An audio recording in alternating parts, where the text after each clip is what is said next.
I received a call at the studio from Lou one morning, and he said, "Gerry, can you come up and see me?" And I said, "Yes, sure, tomorrow morning." He said, "Well, can you come up now?" So I jumped in my car, drove up to ATV House. I got into Lou's office, and he sat me down in front of his desk, and he looked me straight in the eye, and he said, "Gerry, I've decided to buy your company."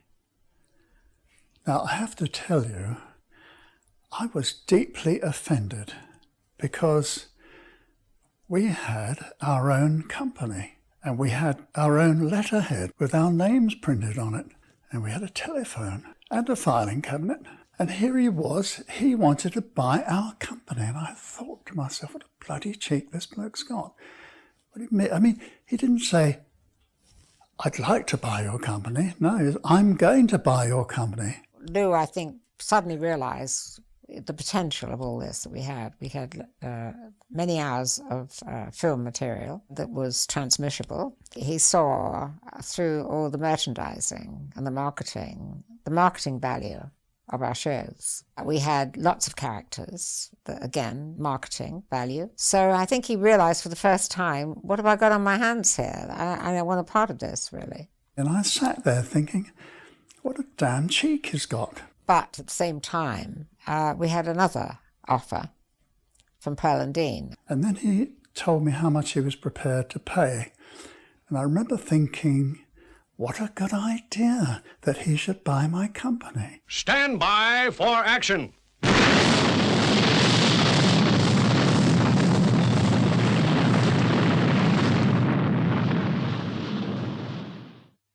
Well, Admiral, here's a story that is hard to believe. But it all really happened right here in Marineville. First of all, the directors of the company were invited to ATV House to have a celebration lunch. Champagne, wine, wonderful food, clink, clink, clink, congratulations, you're joining the family. It was quite wonderful. And then, of course, everything happened very quickly after that. And we asked Lou Grade, we'd like to move to a bigger, better place. I remember that it was a new factory, empty, a shell. So he sent the financial guy down. He was a very strange man. And he couldn't get in, so all he did was look through the letterbox and go back and said, "Yes, that's all right." And that's how we got our new premises, by looking through the letterbox. Don't think you'd find that now, would you, really? We were able to take leases out on a factory, 2,500 square feet, 7-year lease straight away. We turned it into a puppet film studio with our own projection room, with our own set building department. All the cutting rooms, all the offices, everything, all under one roof. So that was a real luxury. Yeah, that was wonderful for us. I remember that I phoned Lou, this was some months after we had been taken over, and I said, "Lou, we really need to buy 5 Mitchell cameras." And in those days, the Mitchell cameras was about £20,000, even allowing for the fact that it was a long time ago. He said, "Well, why are you calling me?" So I said, "Well, they're going to cost £20,000 each." And he said, "So?" Well, I want your permission." "Gerry, you don't have to ask my permission. Just buy them and get on with it." I always try to make each show different. And so we did an underwater series which was called Stingray! Stingray! Stingray! Well, you think about it. We've done everything else, haven't we? We've been up there, down there, we've been in the desert. We've done everything, really. So, okay, what's the next thing? Stand by to launch Stingray.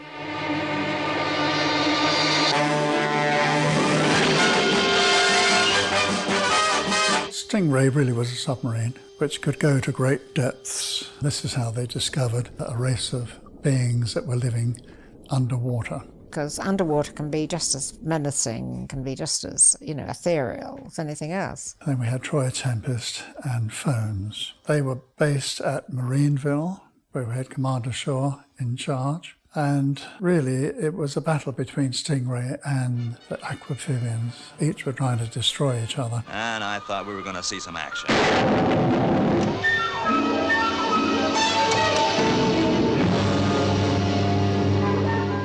One of the girls in the control room was called Atlanta, and of course the mermaid was called Marina. Hello, everyone. We haven't kept you waiting, have we? They had one thing in common. They were both very, very attractive. It set up a jealousy between the two. Those two were both in love with Troy Tempest, lucky old Troy Tempest. Yeah, real dreamy. Lots of people proposed marriage to Marina because she didn't speak. She was never going to interrupt, was she? Well, I certainly know what I'm up against. It seemed to figure that here she was, a mermaid, so would she talk with bubbles coming out of her mouth, you know? I mean, she mainly did swimming and nodding and flashing her eyes. Well, it could be facetious and say, saved having another voice artist. Still, guess that's one thing that'll never happen. You're wrong, Troy. You see, I can speak. In a way. Marina, was that you? But your lips weren't moving. No, Troy. But you can hear my thoughts. Gee, this is great. It really was just to ring the changes. You know, when you think of the number of episodes and series I made for Lou, it was a conscious effort every time to make something in some way totally different. Even Commander Shaw and Stingray put him into a wheelchair to make it different. Atlanta's filled me in on some of the stories, sir. How you were crippled in that sub-disaster and about the mysterious underwater craft. Yeah, well, all that was 5 years ago. I don't think we ever said, look, guys, you know, now is the time for us to make more of the characters. I think all that happened was that the people who were building the puppets were making them better and better and becoming more attractive to look at. And so it followed that because you have a good-looking guy on the screen and a good-looking girl, one of the writers inevitably would write a scene where there was a certain amount of jealousy shown. We always screened the finished pictures for our writers, and other writers would think, oh, that's a good idea, we'll develop that, and I would have my input as well. So it was just a natural progression. In the early puppet shows, if we'd have had these horrible-looking dolls falling in love with each other, I think everybody would have rolled on the floor and laughed. So I think it was just a natural progression. It's difficult to say this to you, Atlanta, but I think your father's more involved in this than you think. You mean he knows something we don't? No, Phones. He doesn't mean that. Go on, Troy. Why don't you say it? You think Father is the traitor. Now, Atlanta, I know how you feel, but let's look at this calmly. Calmly? You accuse my father of being a traitor and expect me to be calm? Atlanta, I'm only looking at the facts. What facts? We were getting some very good voice artists. If he was awake, he could have got to the tower before us. If he was awake, if it was a joke, if he was slugged. There's too many ifs, Phones. Yes, Tom Mason. You know, where I found artists is sometimes seeing them in something, you know, but I was mostly looking out for the right accent as well as being an actor. So I don't know, I don't remember specifically how it came to mind. Then as we were going on, we were using a lot of actors, so I would get agents sending me sometimes unsuitable people, but sometimes they were just right. So Don was very nice. What you need is to go to some lonely place and forget all about the wasps. Pity I didn't know all this earlier. It would have saved Troy Tempest a trip. He's going out to that spot to look for evidence. Say that again? But Troy Tempest is taking Stingray out to sea looking for evidence. You don't say. Robert Easton, yes. He became, later on, I saw his name on credits, he became the coach, a voice coach in Hollywood. It was quite special, was Robert Easton. Yes, I remember him. He a bit pernickety, too. He'd hold up things about a word, you know. Oh, God, no, come on. There's no doubt about it. I'm really onto something big. He was very odd. He was about, I would say, about nearly 7 foot or something. He was tall and rangy, and he was different. Oh, Troy. No. You mustn't die. Well, I thought Lois had a very good tone to her voice. I thought she was absolutely right, and of course she's American too. So that helped. I was surprised to get her, actually, but I persevered, and we got on very well. And I was quite happy because I'd done loads and loads of voices. And I just thought, no, Lois Maxwell, she's Miss Moneypenny. That would be a very good hook to hang things on. And yeah, she was extremely good. I think she had just the right quality for, working with Commander Shaw. So I think that worked very well. If I have got a hero, then I guess it's the man who actually runs the Wasps, because he takes all the responsibility. Yeah, Commander Shaw must be a real swell guy. Ray, yes. Well, Ray was now in the Troubleshooters, I think it was, on TV. So he was, always the big tough guy and everything. Very versatile. Ray was known to be quite a ladies' man. It is true, isn't it, that whenever you stand up in front of people, they scream at you? Oh, well, yeah, I guess so. And it is true, is it not, that if you are seen walking down the street, people chase you and attack you and tear every piece of clothing from your back? Yeah. Excellent, excellent. You are causing chaos among the Terranians. I couldn't do better myself. He was multi-talented, and, sometimes we'd have maybe 4 or 5 different added voices together with the regular ones, so we all had to do things. Aritemis to Solar Base. Now below the Earth, in the Solar Sea. Just relax, Henry. We're on a beautiful island. Now just enjoy it. Oh, this is all your fault. You told me Stingray had been destroyed. But, Your Excellency, you told me that. That's no excuse. You flat-footed dromedary. Stay right where you are, mister. When I grow up, I'm gonna be an aquanaut, just like my father was. Boy, I can't wait to see the first shots on the screen.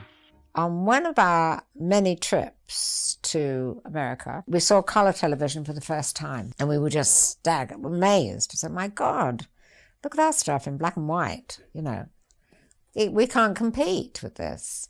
At the time, the only color process was Technicolor, and this involved 3 reels of film, 1,000-foot reels of film, running simultaneously in a camera. A prism in front of the lens split the colours that it was looking at into primary colours, and they were recorded separately. It's a very involved process. Things like Gone with the Wind were filmed with it. But if I tell you that the Technicolor cameras were so heavy that they had to be put on the dolly, which is a camera dolly, or a camera tripod, using a block and tackle to raise them. So it was a very slow and a very, very expensive, wonderful colour system. But then Kodak managed to produce a single strip of film, which could be exposed like any other film, and when it was developed and printed, it came out in colour. And that meant suddenly that it was possible for us, who were making television pictures, to make them in colour. We are about to launch Stingray. So we were really knocked out by it. We got back, saw Lou, and said, Lou, you've got to do colour. It didn't take too much persuasion, but we were going into unknown territory. We had no idea what we were walking into, and of course it was costing money. Being cautious, as I've always been, I sent Reg Hill to the American networks where they had been shooting colour for some time, colour television. And while he was in America, we were busy in pre-production building all the sets that we were going to use. And then Reg came back and he took one look at the sets and said, can't use that colour, right, repaint it, can't use deep greens like that. Reds are out, it bleeds, and so we had to tear all the sets apart and rebuild them. Well, I guess we only thought we knew what we were up against. You couldn't use white because that dazzled. You couldn't use anything stripy or too patenty because that dazzled your eyes. And then if you had back projection, that clashed with that. You couldn't use blue because blue was the blue background. We found out all these things. If you look at the first films we made in colour, they all have one thing in common. When you looked at the screen, it said, they are shooting in colour. Everything was colourful. So we found ourselves now being the pioneers of colour with people from other big production companies doing live action stuff coming to us asking for advice. How do you do this? What colour can you use? What colour you can't? It put us on the map, really. There was just one thing used to really upset me, and that was that we would shoot in colour.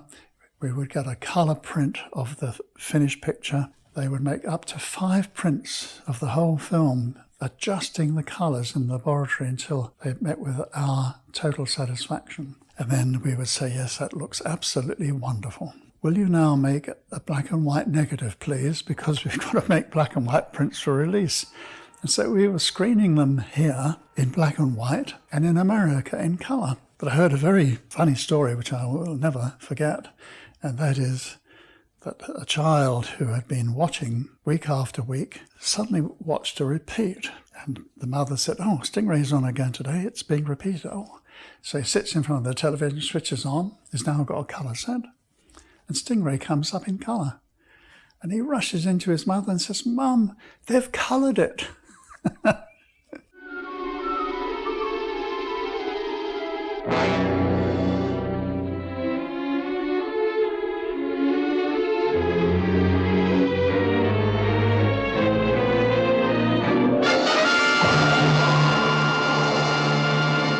Dive, Troy, dive!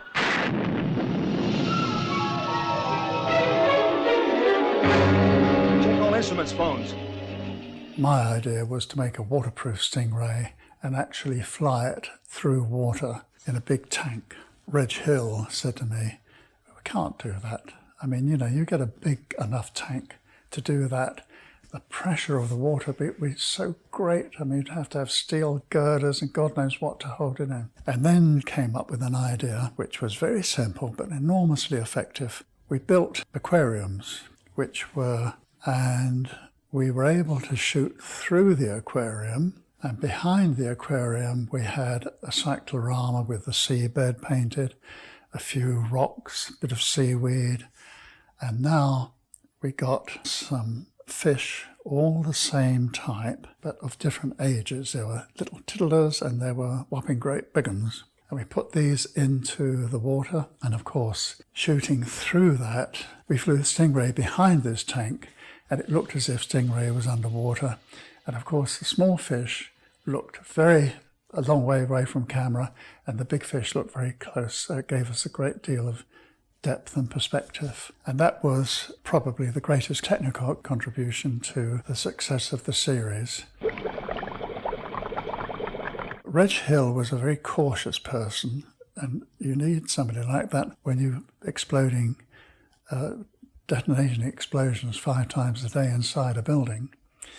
And he got the London Zoo to give him their manufacturers, and they made the tank because he was worried that it might break.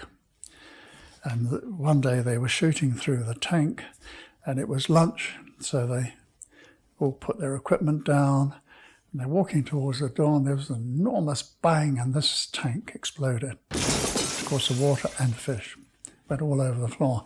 But had it have happened while we were filming, there would have been some serious injuries. Captain Troy Tempest of the World Aquanaut Security Patrol, this is your life. And viewers, the program has been one of the most carefully guarded secrets of all time. You can say that again. One of the best early shows, I think. It's a work in progress as far as I was concerned. You do one thing, one series, and you think, oh, I'd really like to have done that, X. So bit by bit, you're improving, or you're saying, let's be a bit daring here, I felt it was the beginning of a new era with what we were doing. And we started to make the big heavyweight films that most people remember now. Well, Admiral, what do you think? Like the man said, that beats all.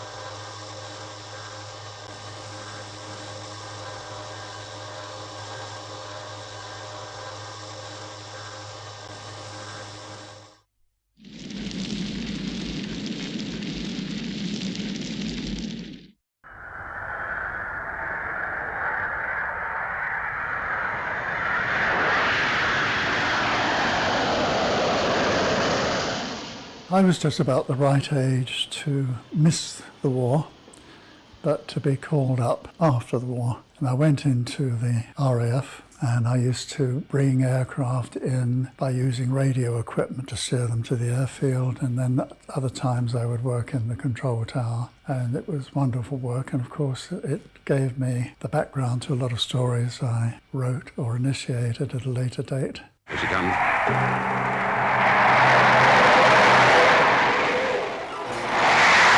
In the pilot film of Thunderbirds, we had a very futuristic aircraft called Fireflash. It's the year 2000. An atomic airliner comes into land at London Airport, but the undercarriage won't come down. Because if it did, it was connected to a bomb which would have exploded. There it is. This is no hoax. The idea from this came along very simply. One day I was on my bicycle, cycling around Manston, and I saw a Spitfire coming in to land, and its undercarriage wasn't down, which obviously meant it was going to crash. And the runway controller fired a red Very light which went across, and the Spitfire immediately accelerated and went round again. Down came the undercarriage, and it made a successful landing. Radio-controlled elevator cars come out to bring the giant plane to land. But will they hold?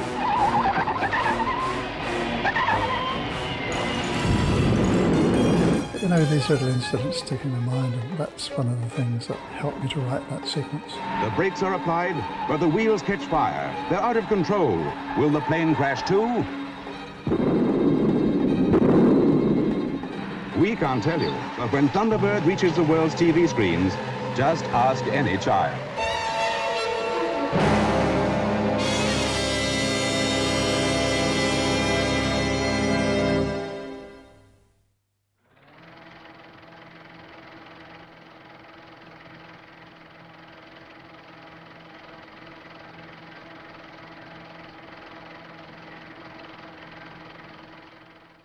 Contact has again been made with the 3 German miners trapped in the flooded iron mine near Hanover since Thursday night.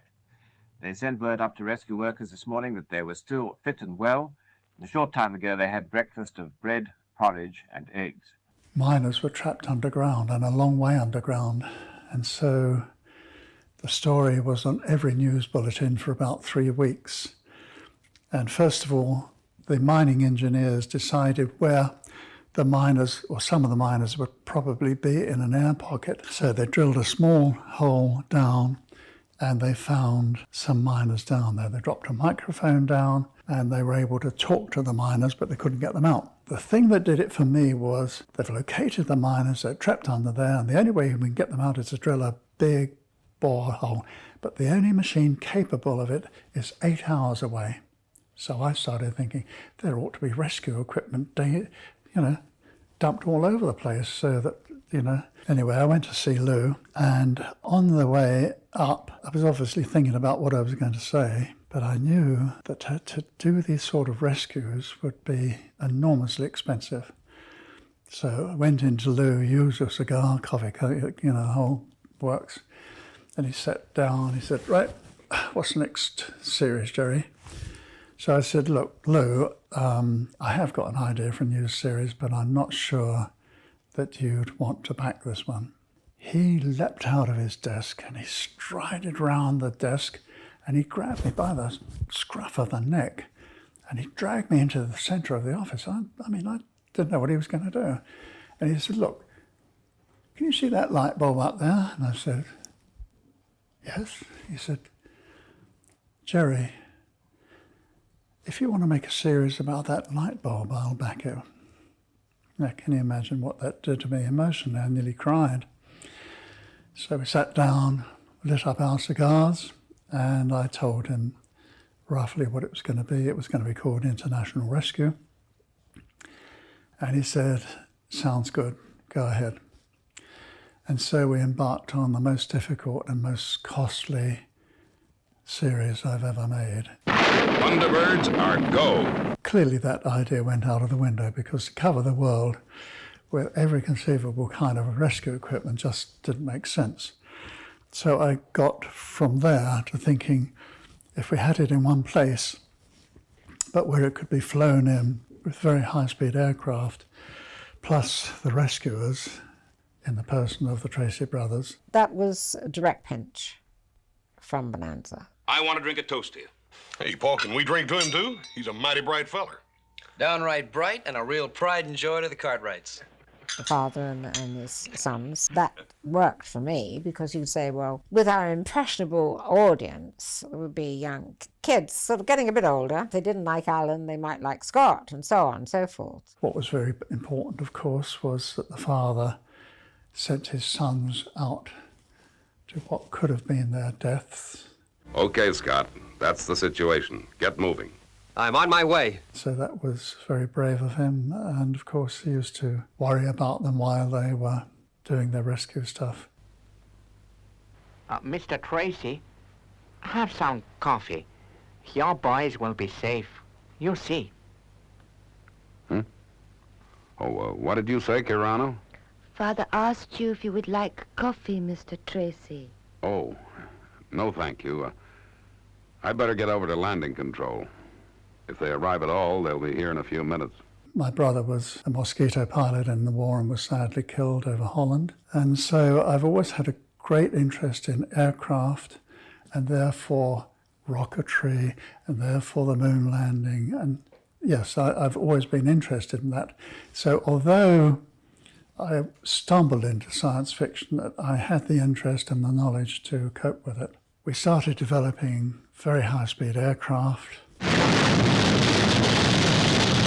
Of course, the launching of the various machines, you know, the pool that slid back to the palm trees, which swung out to allow Thunderbird 2, which came out from a hangar inside a rock. Thunderbird 3 came up and went through a circular house. All of that added interest. Virgil, hold her steady. Eddie's jumping for it.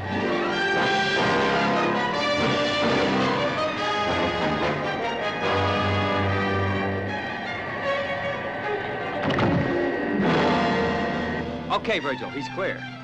Now get the tractor to level ground so we can get to the atomic charges. FAB, Scott.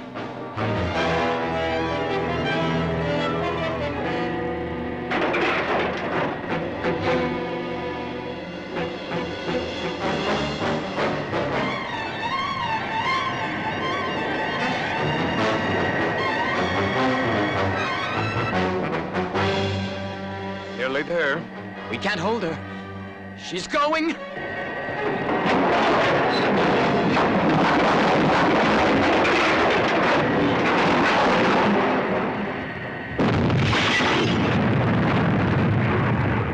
And then it occurred to me that who would try to get hold of these secrets? Who are you? What do you want? Obviously, many military powers over the world, and some could be our enemies. International rescue. Our equipment is way ahead of its time. In the wrong hands, it could be utilized to destroy life. I decided that it made sense that the whole thing would be cloaked in secrecy. Hence, it was that the base was set on an island in the Pacific, which was named after the family, Jeff Tracy and his boys. And the script very boldly said this was an undiscovered island, and everybody accepted that. But of course, now you couldn't say that, because satellites and spy planes and heaven knows what, there's no such thing as an undiscovered island. But at the time, that worked very well.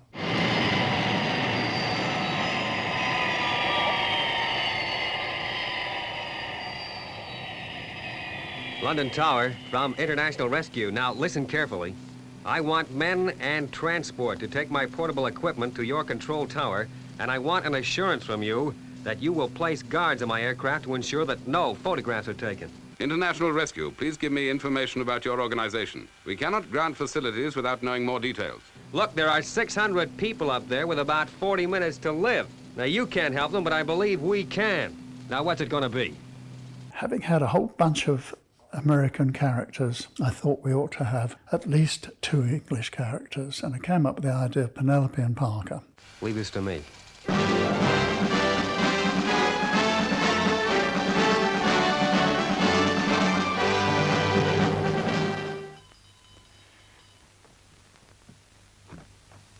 You called, milady? Yes, Parker. Get to the Rolls-Royce. We are going for a little drive. Well, I love the Scarlet Pimpernel idea of someone being a fop during the day and this, undercover man at night. They could play a serious role, but they'd be heavily laced with comedy. The minute you got Penelope and Parker, you had your duo, you had your comic duo already there, you know. You only got to look at them. Okay, let's hit the road. Get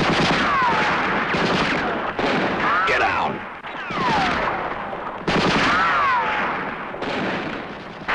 Hey, who's the Calamity Jane?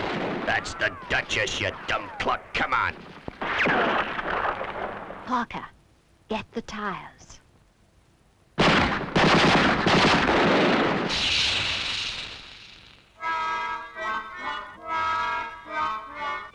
Good shooting, Parker. And I knew that we British have the capability of laughing at ourselves, and the Americans love to laugh at us. So it worked very well. And Lou was very pleased with it, except he would say to me, "Now, you're not making her too posh, are you?" That voice. And I said, "Oh, no, not really, Lou, but she is a lady, Crichton Ward, you know, let's face it." So he said, "Oh, all right, so long as the Americans will understand it." I said, "I think they will, yes." I've packed your things, Mr. Tracy. Shall I put them in the aircraft? No, thanks, Parker. I'm staying for a couple more days. Oh, pack the cases, unpack the cases. You think some people would make up their minds. When it came to Parker, I had definite ideas. You know, Parker was going to be a natural for a sculptor to do because it was caricature. Initially, in the script stage, my husband, Gerry, and myself write the original script so that when we actually put pen to paper, we have a mental image of the character as it should be. And I think we develop it from there. The character of Parker, I saw the clay sculpt, and it was such a wonderful head. I thought, God, we've got to have a marvellous voice for this. And 2 or 3 of us used to go down to a pub in Crookham-on-Thames. They had a nice English little restaurant there. And we had the waiter there who used to shuffle along and Florida-faced. He was a snob who dropped his H's and then put them back in the wrong place. And we took David Graham along to this restaurant to see this waiter. And he always had perspiration dripping down into the soup and stuff like that. And after lunch, he used to chat to Arthur, and he picked up this patter, and that's how he copied it, and that's how Parker got his voice. Sorry to hurry you, milady, but you did say as how you wanted to look at your sheep before retiring for the day. So I did, Parker. I'm ready now. Parker was a smash hit overnight, and then of course, we said, now what are we going to do about Arthur? Were you going to tell him? It was obviously, he was a man who was a Cockney, but had pulled himself up by his shoelaces. And would he be proud or would he be offended? We decided he would be offended. We didn't tell him, and he went to his grave never knowing that the character was based on him. The Parker, the visual was easy. Well, I say easy, but it was a caricature. When it came to Lady Penelope, she was by nature of the character. She was an actress. She was a human face. And that was very difficult. I have the highest regard for Mary. Very quiet, lovely person, multi-talented, and never said she couldn't do anything. Always, yes, all right, I'll do it. And she worked hard at everything she did. The way we worked together was she'd obviously see the character on the page. I would talk to her about the character, and then I'd give her an example to make life easy. I think, in actual fact, what we do is we take a composite face. In other words, we take the eyes of someone, nose from someone else, and so on. So we can then produce the perfect face for the character that we've invented. And we don't have to rely on a casting agency to provide us with an actor with a perfect voice, a perfect face, and acting ability. Each time I'd say, well, do something to the nose or do something to the mouth, and she'd go away, do it in plasticine, come back, no, it's still not there. And we had a terrible week just trying to get it right. In the end, we were both tired, and I said, look, take it home. think about it, don't worry, and we'll start again on Monday. She came in on Monday and said, what do you think? I said, I think we've got it. Just a couple of little changes. Yeah, I think this is it. So off she went, and then we finalised Penelope, and she's appearing in one of the episodes. And the Daily Express, I think, was, people were around the studio, and Daily Express came in, were interviewing me, and said, now, who did you base it on? I said, oh, well, I called in Mary, she sculpted it, and she'll tell you all about it. Mary came in, and to my amazement, really amazement, she said it was modelled on me. And she wrote something in the, I think the Mirror or somewhere, saying how she went about it. And she thought she wouldn't tell me, she'd try, because I might get an attack of false modesty, you know. So, but then it became, of course, you know, known everywhere what she'd done. But I'm glad she didn't tell me, because I would have been embarrassed, you know. But, and it worked. It worked well. So that was the sort of care that we took. I've heard that you have a different outfit for every occasion. What utter nonsense. Quite untrue. Of course, Lady Penelope, of course. I suppose it's equally untrue that you wear a special outfit every time you go out on a special mission. Oh, I really can't answer that question, I'm afraid. As you know, our organization is top secret. I couldn't possibly divulge the details of my wardrobe. And she had special wigs, she had special outfits. It was wonderful. As our series is based on the 21st century and is futuristic, we try to at the least make the costumes contemporary and at the best futuristic. Are you trying to somewhat lead fashion by the costumes of Lady Penelope? Well, we are really, yes, and there will be Lady Penelope dolls and fashions, and I hope this will perpetuate the image that we create on the screen. How sort of improbable are they? Do you sort of bring them within the bounds? I think we bring them in the bounds of, you know, a very fashion-conscious young lady would dare to wear them, I think, in the present day, but they're still a little outrageous. I feel that I was really playing dressing up, really, you know. It was playing with my dolls, really. Are you still on about clothes? Really, as a secret agent, I've got far more important things to think about.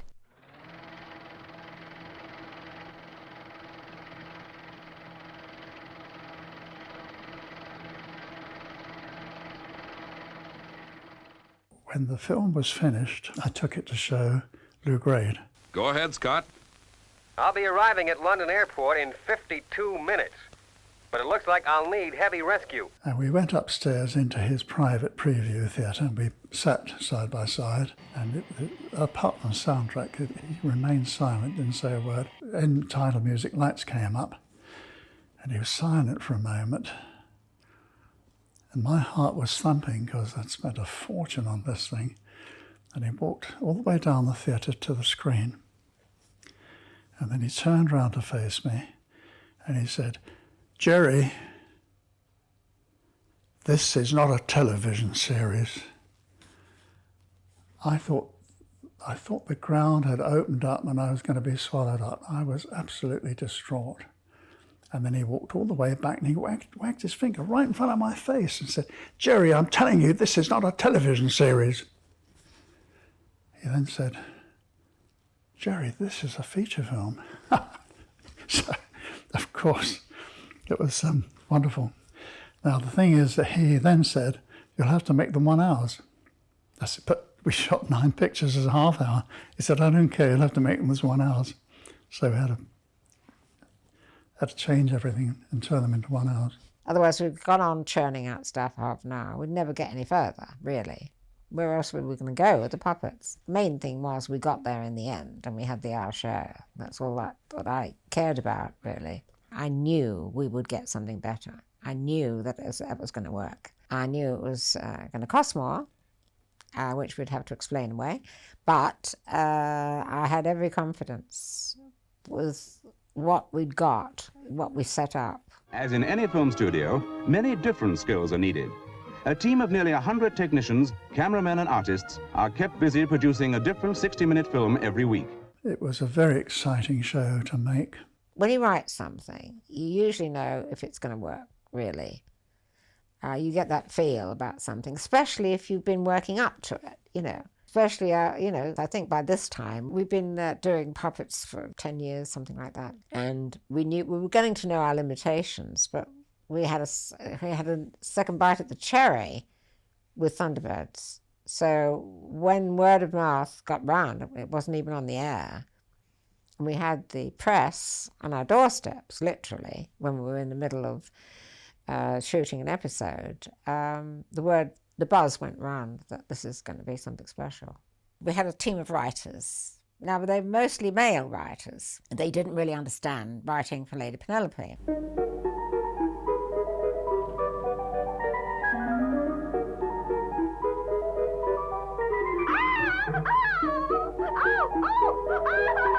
And they actually didn't think at the time that she was going to be that popular, or commercially so. I fail to see why you're still laughing, Virgil. I just don't like mice, that's all. Okay, I'll change the subject. I could see it, but they couldn't, you know. So we had TV 21 comics, and then later on Lady Penelope got her own. And the magazine people said, well, wait a minute, she's only been in 3 episodes out of all these others. So I had to hurriedly get together, very gratefully, I wanted it to happen, with the male writers and say, look, chaps, this is what you've got to do. So I would give them ideas for Lady Penelope.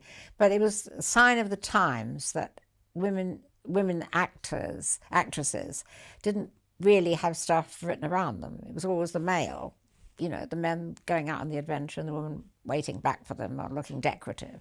So it was a sign of the times that Lady Penelope is now becoming known in her own right.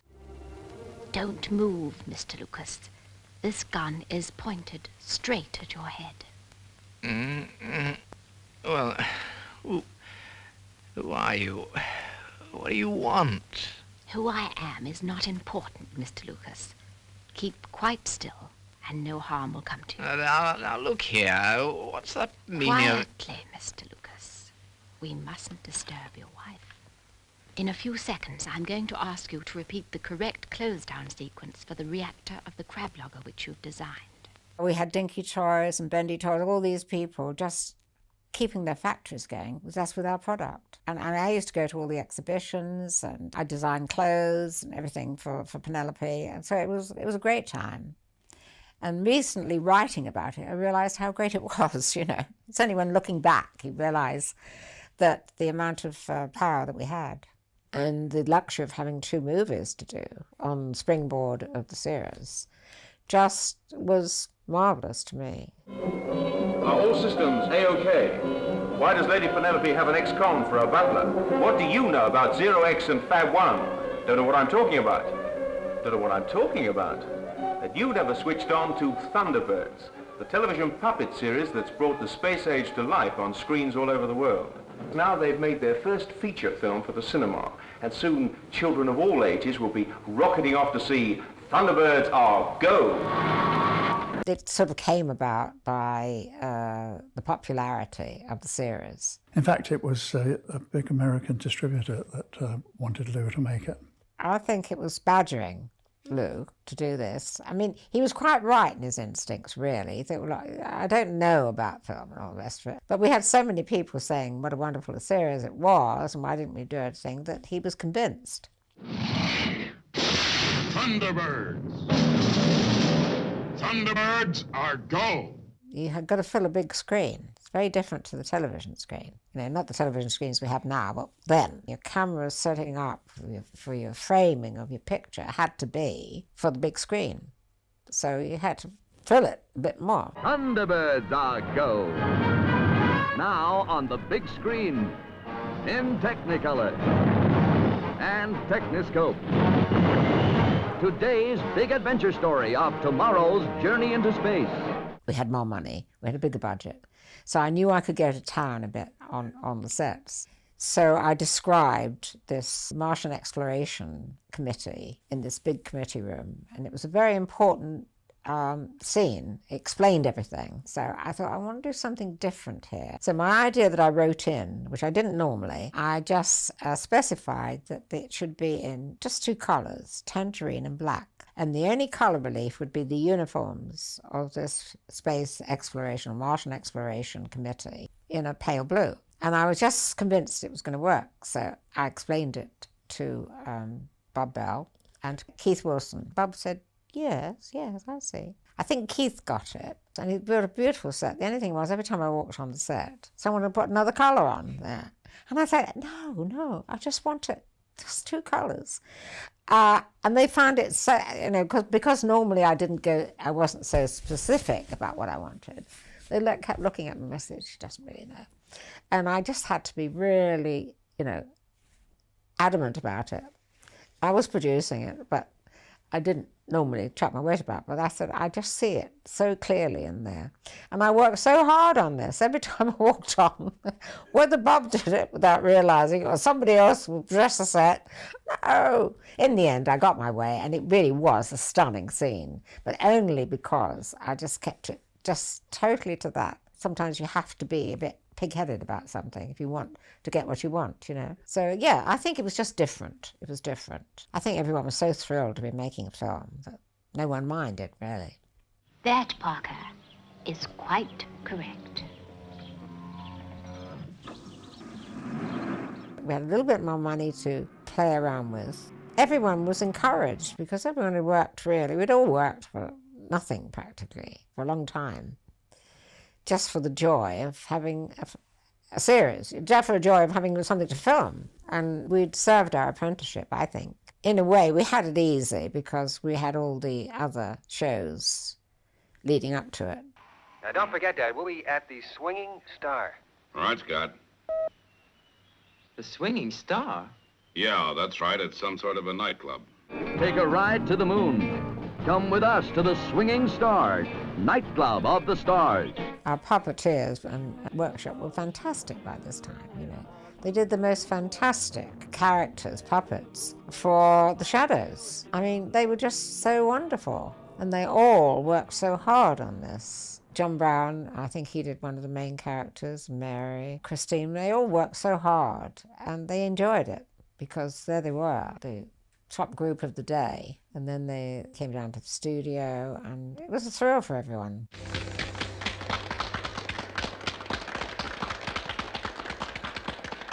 For the premiere, I designed a duplicate dress myself and for Penelope. So it was just fun for everyone, to be able to do it. It was a luxury, really, for me to be able to design something, have it made up, and then the wardrobe to copy it. The Thunderbird movie was a peak and a trough because the film was made with puppets. It was very well made, and I thought it was a great picture, and so did everybody else. I was sitting in the Hilton Hotel where they had made all the Thunderbird craft in ice, and I was with an executive from the American company that had co-produced it with Lou, and he was swirling his scotch round in a glass and thinking, and he said, Gerry, I can't make up my mind whether this is going to take as much money as Bond or more.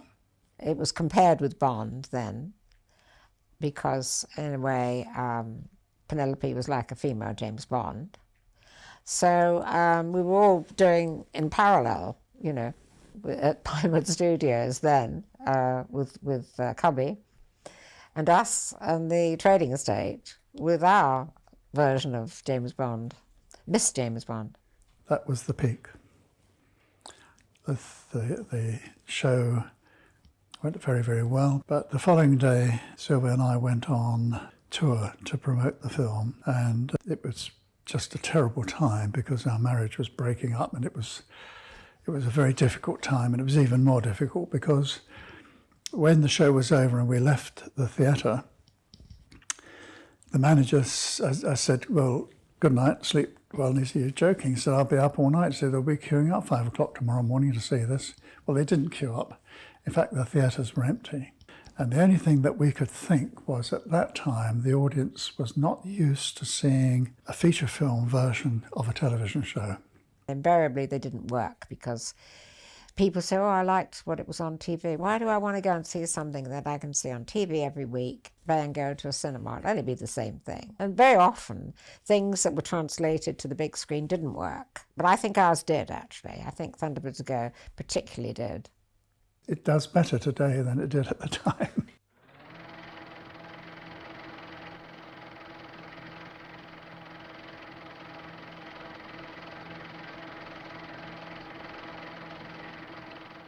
I went to see Lou and I thought he was going to say, let's go on with Thunderbirds, but he said, I want a new show. And I appealed and he said, Gerry, it's easier for me to sell a new show than more Thunderbirds.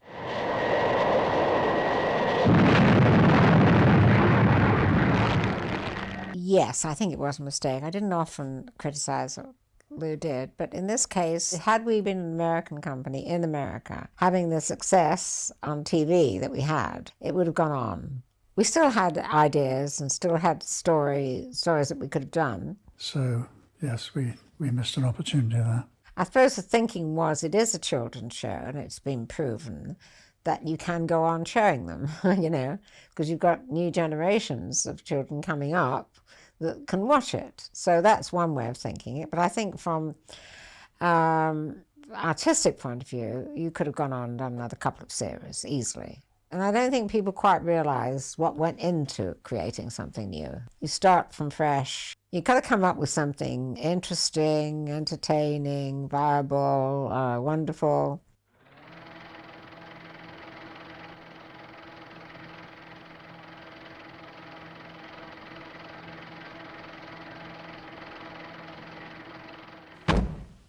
And I'm telling you, Brains, in no uncertain terms, that we now need a Thunderbird 6. It lost some of its flavour for me. You know, I put everything into Thunderbirds Go. Thunderbird 6 was more of an adventure thing, but I was like disillusioned a bit. What else can we do, you know?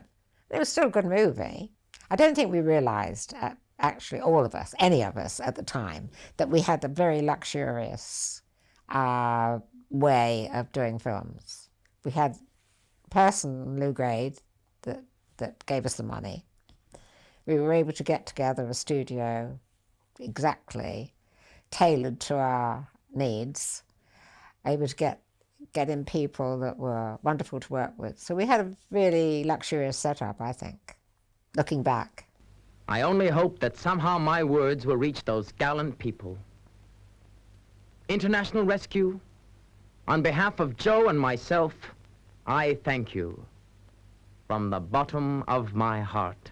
We were able to do everything just as well as it was possible to make. We got the characters right. It all clicked together to make a really super duper show. And it was the one show of all the shows I've made that I was really proud of. Yes, it was wonderful.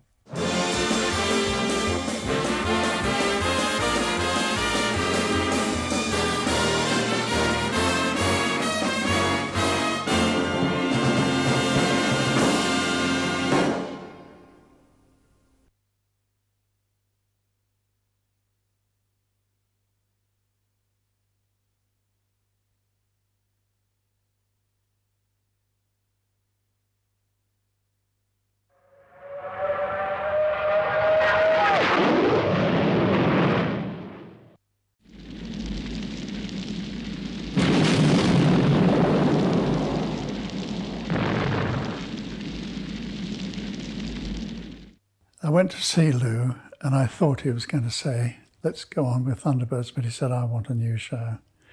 And I appealed and he said, Gerry, it's easier for me to sell a new show than more Thunderbirds. And after that, everything was downhill for me. You know, I just wanted to get on now and go and do real movies, you know, real actors.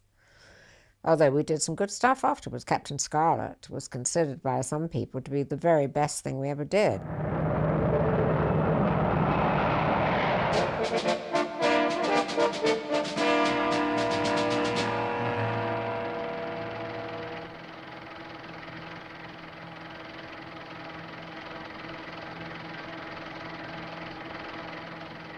AP films by now was really a bit obsolete after Arthur had left. There was only one. We only got A and not the P. Gerry Anderson, Arthur Provis, Anderson and Provis. We were with that a long time. And then later on, of course, we thought we would update it. And it was Keith's idea to call our company Century 21. So that's what we did.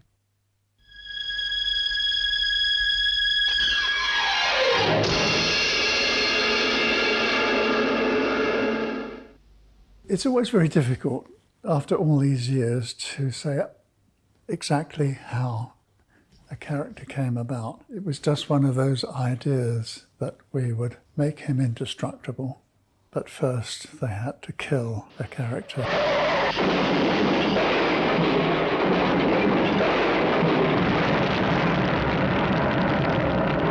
And then they could revive the character as a Mistron looking like a human being.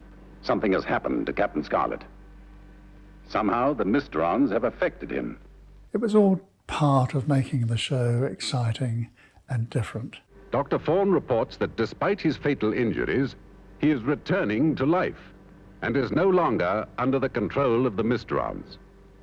It would seem that this Captain Scarlet is now indestructible. This presents us with the clear and exciting expectation that he will become our greatest asset in the fight against the Mistrons. I mean, I think the idea was fantastic, you know, and then you got the phony, the duplicate characters coming in and everything, and that was all right, and it was menacing, and the titles were fantastic.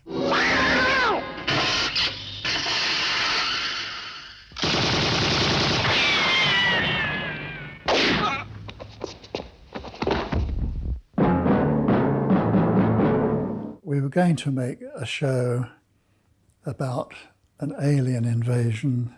I thought if UFOs were coming in fast, it would be better to launch the fighter planes from 10,000, 12,000 feet to get them up there quicker. Doesn't apply today, but it did then.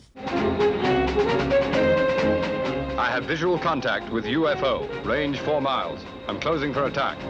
Yes, ID, Captain Scarlet. Francis was lovely because he came into the studio and he was great fun, and he did a Cary Grant voice mucking around with me, and I said, that's the voice I want, exactly that. The rendezvous took place as planned. All security arrangements have been attended to. The streets of New York are cleared. Our guards are placed on all strategic buildings, and the world president will soon be entering the city boundaries. He wasn't auditioning, he was just having fun. And I said, that's the voice I want, exactly that. So that was that. As simple as that, really. Within an hour or so, I got the voice. So he was really excellent. I was told to answer some questions. Yeah, you think Sir Thomas is losing his mind? I do not think so. I see. Tell me, to what extent does Brother Oscar live on Sir Thomas's charity? Donald Gray, he was a lovely man. Very, very nice man. And I can't overemphasize how important this assignment is. A Mistron can be found without detector, but a traitor is an ordinary man. He could be the man at your side, much more deadly. We'll find him, Colonel. We've got to. And he'd done something similar on screen. I can't think what it was. I'm afraid, Commander, I must ask you and Mr. Noble to stay here tonight. The War Office insists. But I promised my wife that I'm sorry. Well, I'll have to just phone her and tell her I won't be home tonight. Of course. I hope you don't mind, but I must ask you to telephone her in my presence. He was perfect for the role. Absolutely perfect. Some of you attractive young women think you've nothing to do but smile and wave your hips and everything's forgiven you. I'm glad you think I'm attractive, Professor, but I assure you I wasn't waving my hips. 5, 4, 3, 2. Cut in fuel.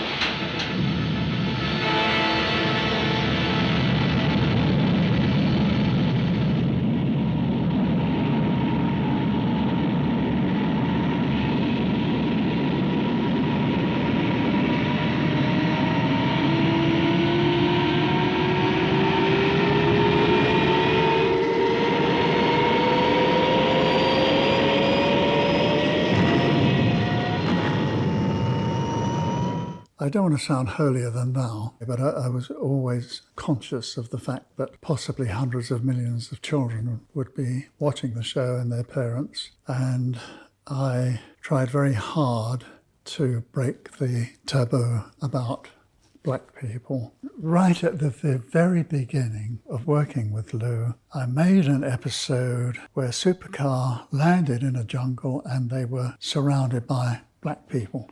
And Lou had an American advisor, unfortunately. And the American advisor said, Gerry, I want to run that show with you. It's okay. I want some alterations made. Oh yeah, what? So he ran the show and he said, I want every coloured person taken out. I said, but what's wrong with it? You know, they're landing in a jungle. It's like a tribe. I want every coloured person taken out. Because on the Bible Belt, they will never accept that. And Deep South, no, you either take them out or we cancel the series. And when I made Captain Scarlet, I took on Cy Grant, a highly intelligent man, and he was also a bomber pilot during the war. Well, Lieutenant, this could be a tricky assignment. Yes, Captain. But I'm sure glad Colonel White gave me this chance to see some action. We weren't shy about doing it. We weren't saying, oh, we'll be accused of having the quota of black, you know, the quota of women, as it is now. Everyone's very self-conscious about putting a black person, even when they don't belong. I mean, I've heard people say, oh, black actors don't get, they should be this, that, and the other. So, well, no, I would only cast a black actor, and I've cast a lot afterwards, that were right for the role. I don't do it because it's a black man. Corporal, I was wondering if I could use your phone. Well, I guess it... Sorry, buddy, but it just had to be done. Yeah, it just seemed right to do it. And it worked really well. Captain Scarlet is indestructible. You are not. Remember this. Do not try to imitate him. Because of the story content, it was, to me, more like a comic strip than anything else. And I'm not particularly interested in comic strips, you know, because it's a hero that is going away from being more human. It's going right the other direction now. There goes a brave man. Yeah. Anyone can be brave if they're indestructible. That's enough, Lieutenant. I think the storylines were quite good for what it was. But when Captain Scarlet's sort of blown up, I mean, he is no more or anything, and he's replaced, you think, oh dear, but you don't, it isn't as if Parker's got murdered or something, or Penelope's crashed in a car. I mean, it's not the same thing. So it's going back to the same, trying to be too different, but going away from the family thing, I think.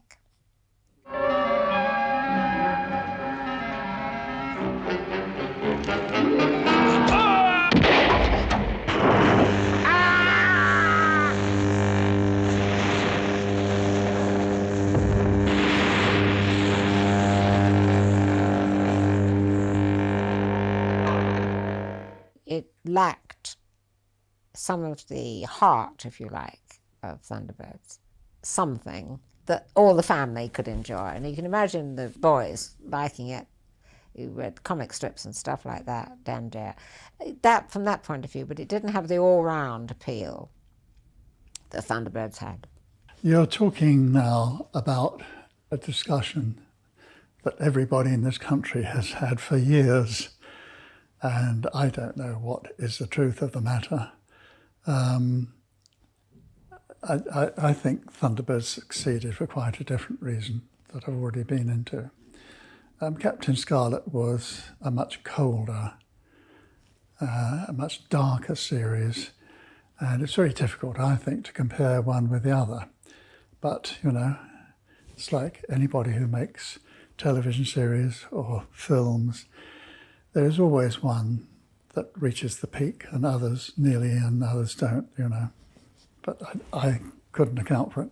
But it was still, as a purist looking at it, it was one of the best things we did.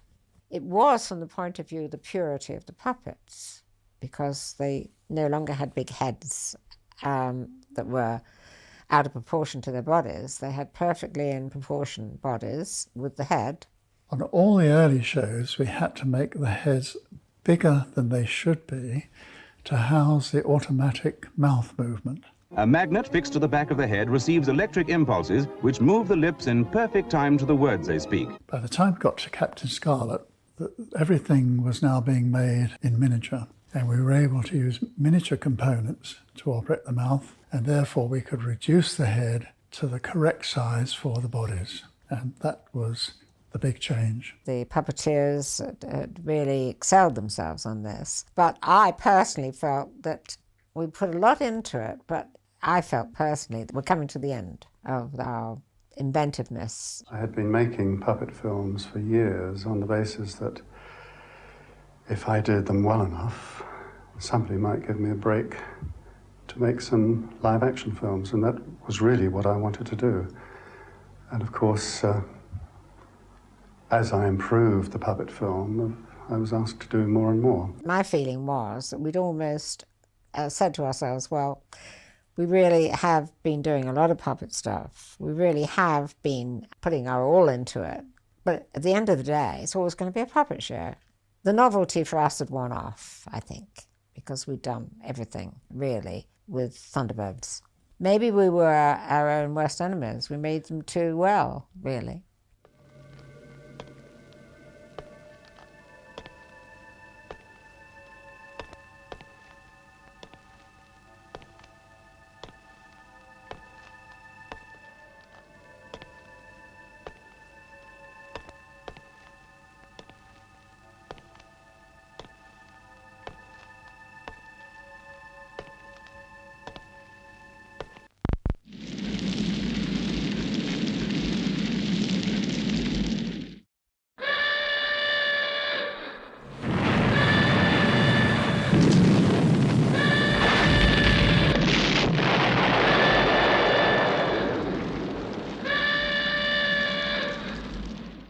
This is Eurosec launch control. 5, 4, 3, 2, 1.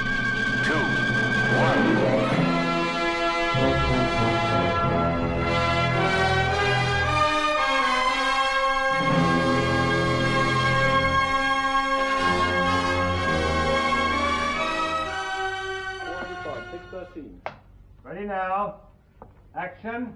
Doppelgänger came about because we were, if you think about it, we were all part of the ATV team, if you like. And Joe Douglas was the head of drama for TV. And we were over at Elstree to have a luncheon thing that was going on. It might have been an award, I don't know. And Joe turned to me and said, have you got any ideas hovering around that we could use in our drama of the week? And I said, well, I'll have a look, because I kept everything, you know. And I looked through and I found Doppelgänger. It wasn't called Doppelgänger then. It was about the twin Earth and everything. Everything's the wrong way round. Why?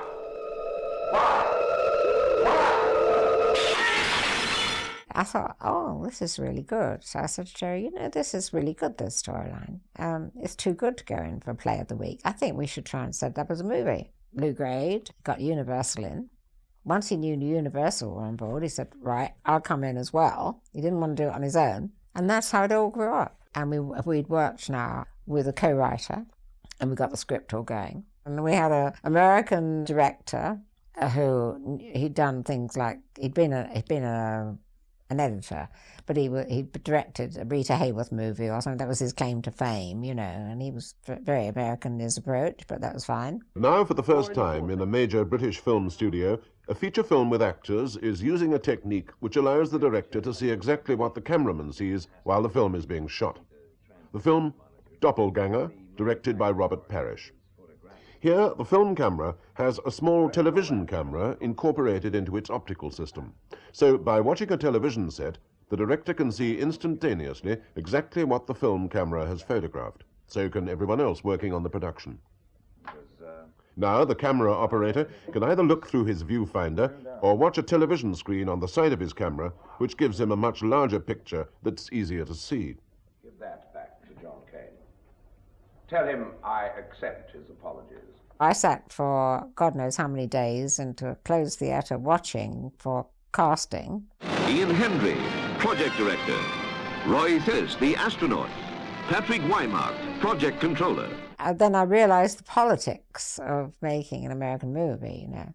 We had Roy Thinnes, the guy from The Invaders. It was a fantastic American series about aliens, really, you know, but, you know, it's from another planet. And it was very, very good, and he was very well known. It turned out that he was with Universal as well, so that helped. So I inquired about him, and they said, well, he's from Universal. And I said, oh, great.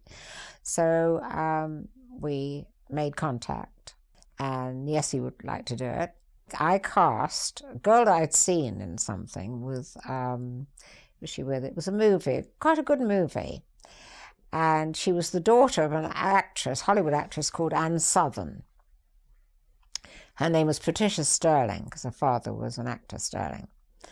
And I said, she'd be just right, because I'd seen the movie. And we ran the movie with Bob, the Robert Parrish. And I said, what do you think of it? He said, oh, great, be absolutely perfect. Found out also that she was also with the same Universal. I had her under contract, so this was going to be easy. So we did it all without seeing her, and I got her to come over early so that we could costume fit her. And she walked in the office, and I thought, oh my God, I've made a terrible mistake.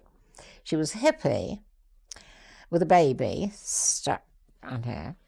She looked pale, she looked exhausted, she looked disinterested. I think she was on drugs because she was just staring into space, you know. And I said, oh, it's, you know, lovely seeing you. Now, how are you? And the baby had something wrong with it, so I got that sorted out, Pinewood. And she was totally listless. She didn't want to do anything. So I took her into wardrobe, and she didn't care. And I thought, oh my God, I made this dreadful mistake. So I got Robert Parrish to talk to her. And I said, what do you think? He said, no. He said, you can't, she's off with the ferrets. She's on something. She'd been living in a hippie commune in San Francisco. No one tells you that. So I tried so hard with her. I sat her down. I said, look, Patricia, you don't really want to be here, do you? She said, no, I don't. I said, well, darling, I don't think it's going to work out. If you don't want to be here and you're not interested in, you know, the role, and your baby's not well and all the rest of it, I think, you think you ought to go home? She said, yes. So I had to ring up and quickly get a replacement. And someone said, well, actually, Roy Thinnes is married to a very nice actress. Hi.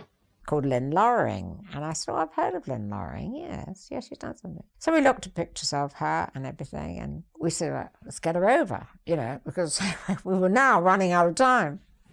So she came over.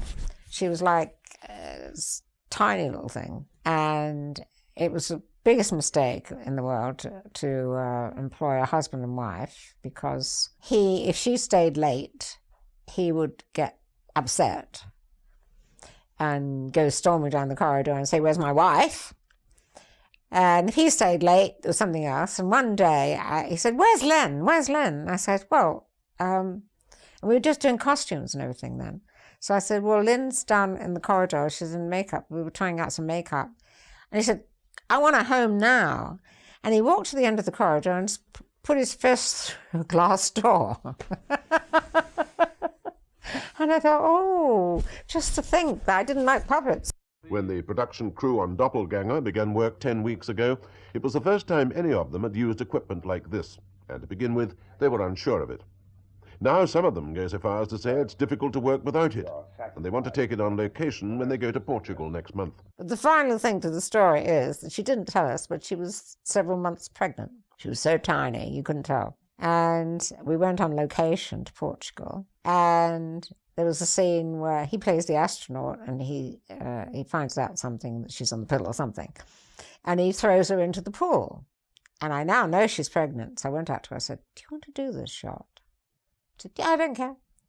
So I said, but you're about 3 or 4 months pregnant. Is that wise? So I went up to the legal people. I said, look, if anything happens to her on this, how do we stand? They said, not a good idea. Can't you get a stand-in or something? So I said, oh, God. So I said to her, no, I think we'll work around this. So I went with the assistant director, scouring the beaches in Portugal, finding a stand-in for her. All these beautiful girls. I bring them back. Roy Finnis is kind of interested, and now Lynn Loring is having a sudden fit, and she decides to throw herself in the pool anyway. I mean, we had a terrible time. I could go on. One of the most important jobs in filmmaking is lighting.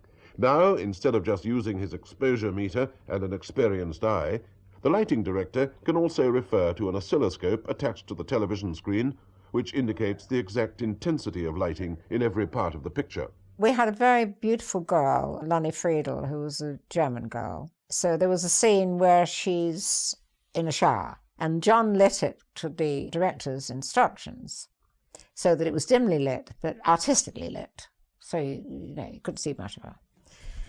Gerry suddenly found himself in the 60s, or 70s, where he thought it ought to be much more raunchy than that, and called John up to the office, said, John, I'm the producer on this, executive producer, Sylvia's the producer, you've got to do what I say, I want to see everything, And John said, well, no, I'm going by what Robert said. So he's torn between, the boss on a film set is the director. So Gerry gave an ultimatum to John, and Robert Parrish, who was an old crafty animal of the Hollywood, fame, while John was upstairs talking with Gerry, he got the set struck. So when John came down, he couldn't do it anyway because the set had gone. And of course that caused a big rift between Gerry and John, and unfortunately John went.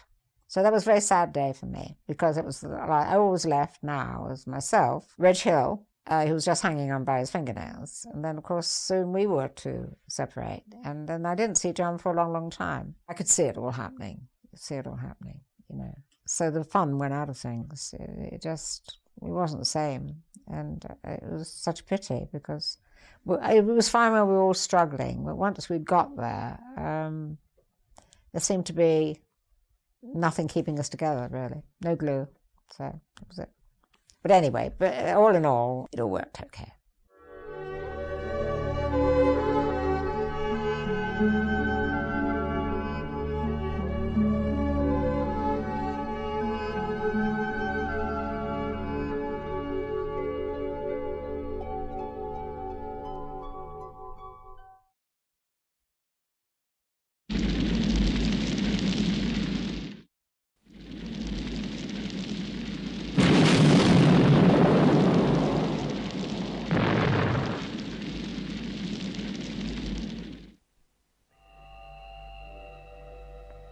Captain Brown? Captain Brown, are you all right? Captain Scarlet lacked some of the heart, if you like, something that all the family could enjoy.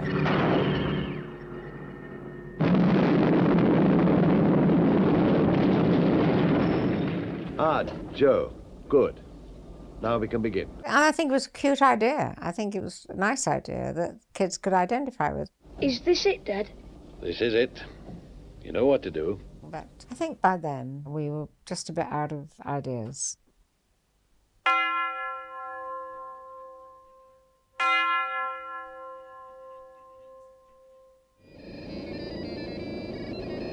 Along came magnetic recording. You'd hold a strip of film and you can't see anything on it.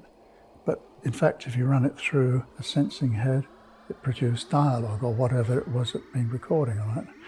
I could look at a piece of magnetic film and I just stared in wonderment, because there was a recording on it that I couldn't see, but it was apparently possible to wipe that recording and then record something else on the same piece of film. Well, of course, this was very, very exciting, and that was what led me to think, well, our brains work on electrical impulses. So theoretically, it should be possible to record somebody's brain pulses and then transfer them to another person's brain. So enabling Joe 90 to become anything. These are Joe 90's special glasses. Without them, he's a boy. Wearing them, he's an expert. Joe 90 was a nice concept, really, because every kid dreams of flying an aircraft or being something special. Rico.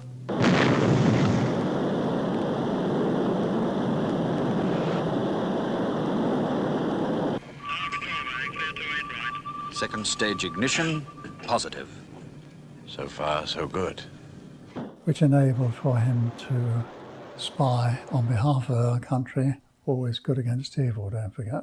But that was the essence of the idea. I thought the puppet they did was excellent. We had a boy that I cast there, which was quite nice to have a real boy there. Mr. Weston, can I ask you a question? Why, sure, Joe. What is it? When do I get my badge? I think because it was all centred around a child, and the whole point of it was that you had to have it really convincing for it to work, you know.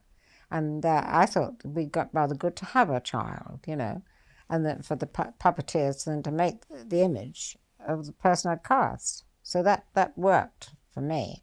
Except he thought he would shock me, I think. When I was auditioning for him, he started swearing at me. And, well, it's not at me, but saying, I said, hey, wait a minute. Why are you swearing? Why are you doing this? Do you think that's going to be clever because you come in and start saying the F word to me? I don't think so at all. You don't have to do that. But obviously someone had said something to him, oh, be shocking, or do something from a stage school. I thought, this is ridiculous. So we cast him, but he didn't do the swear words. Right hand first.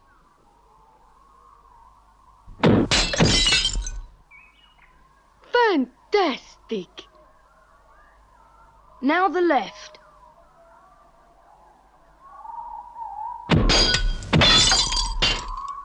Although I do not pretend to understand how a young boy can shoot so well, I am beginning to see why WIN sent you here. I think this should convince you, Senora. Karate is an art requiring concentration and timing, not strength.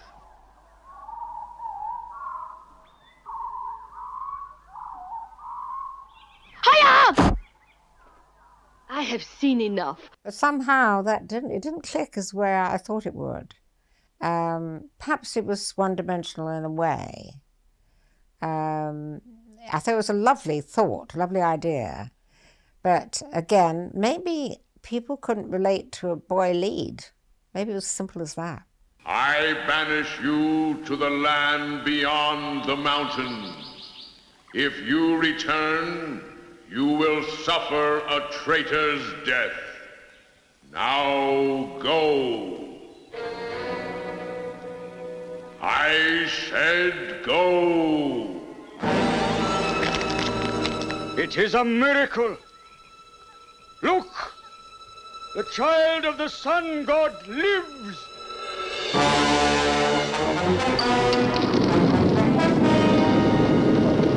Because you know it's pretending. You see, you're looking at him and he's flying an aircraft. You say, oh, good fun.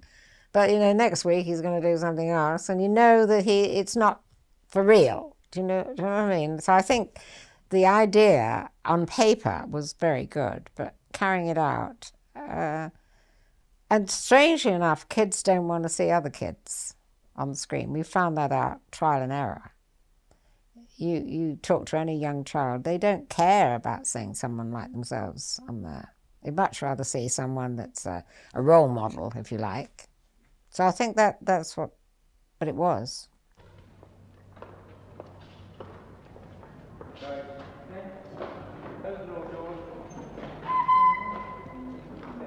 Action on the door. And dialogue. I am not interested in the excuses for your failure. Cordova has been there 2 days now. Tomorrow he returns. You know what it means if he is allowed to start his investigation. I want him eliminated. Preferably tonight.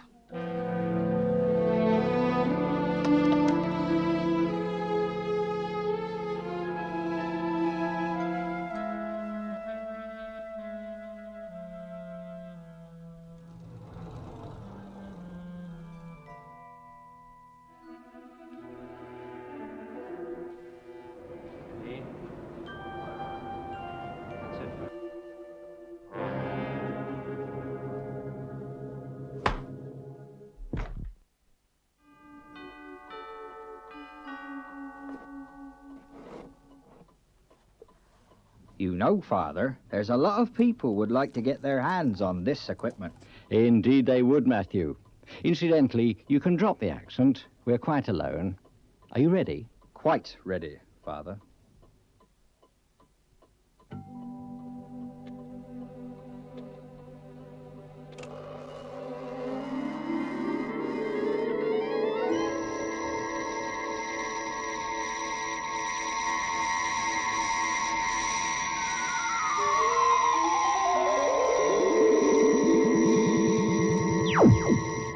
Stanley Unwin did the Secret Service, and again it was the problem that we couldn't make the puppets walk, and I came up with the idea of getting Stanley Unwin to do all the walking shots and driving shots in this Model T Ford that he had. If, for example, you had a sequence where Stanley Unwin would arrive at a building in his Model T, he would be driving it down the street. He would drive up to the curb, switch the engine off, get out, walk down the path, and as he opened the door, he cut to reverse angle, and that was the puppet of Stanley Unwin.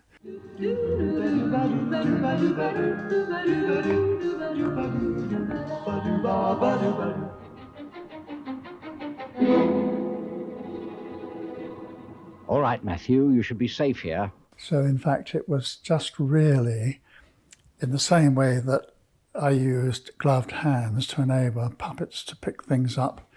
I used Stanley Unwin, married to his own puppet, to enable him to do all the things that a puppet couldn't do. Well, Secret Service was a cute idea. Wasn't sure whether it would work, but Stanley Unwin came down to the studio, and he was a lovely man, really nice.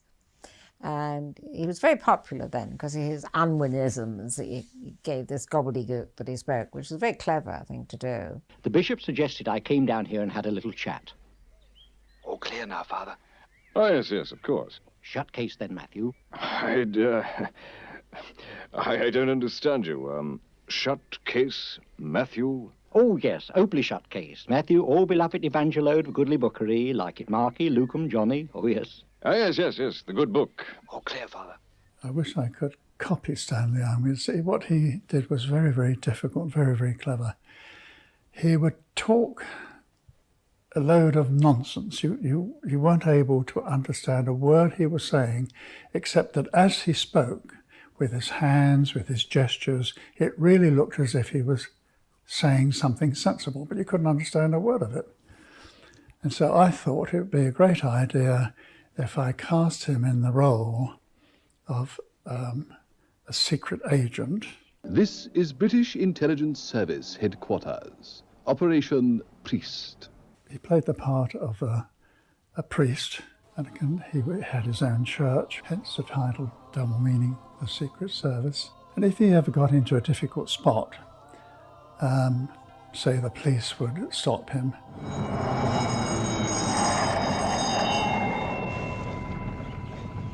Matthew, I'm afraid I may be slightly delayed.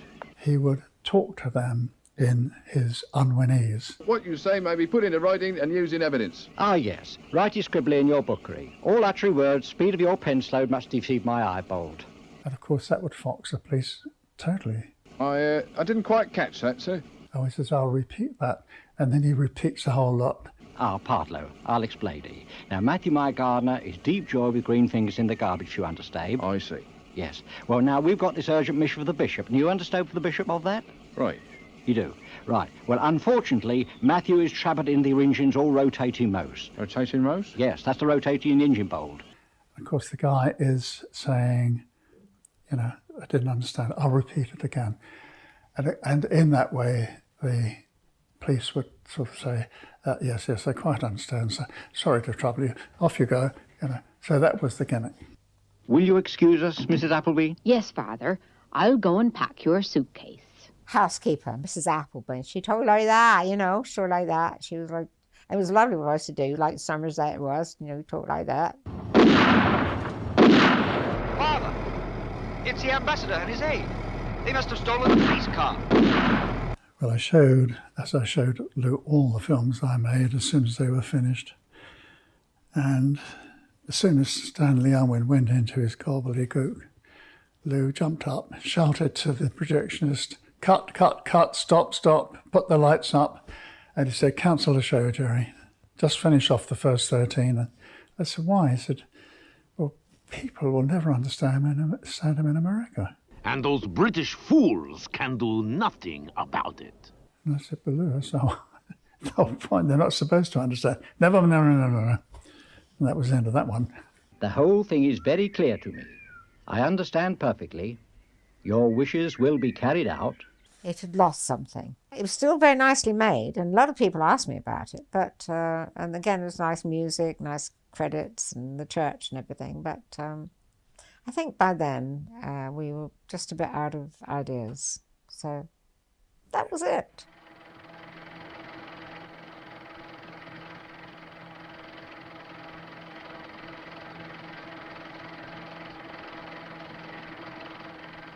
No, I've never taken a back seat in my life. I had another unit working on one show while I was doing another, but I've never handed a show over. Really, mentally, I'd left before that time, in my mind. Do you know what I mean?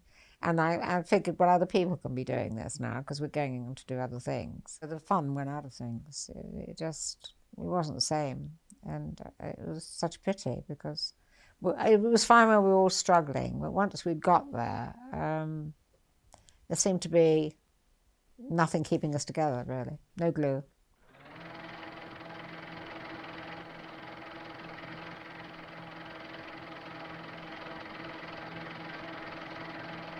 I think I was more sad looking back on it than I was at the time because we were excitedly working on other things. And I just felt, oh, well, we've had enough, really. I don't think I even saw it being dismantled. I wouldn't have liked to do that. I wouldn't like that. But it was only, well, we're doing something else now. And it was a natural progression to me. The puppeteers, I think, of anyone, they would have been the worst hit by it.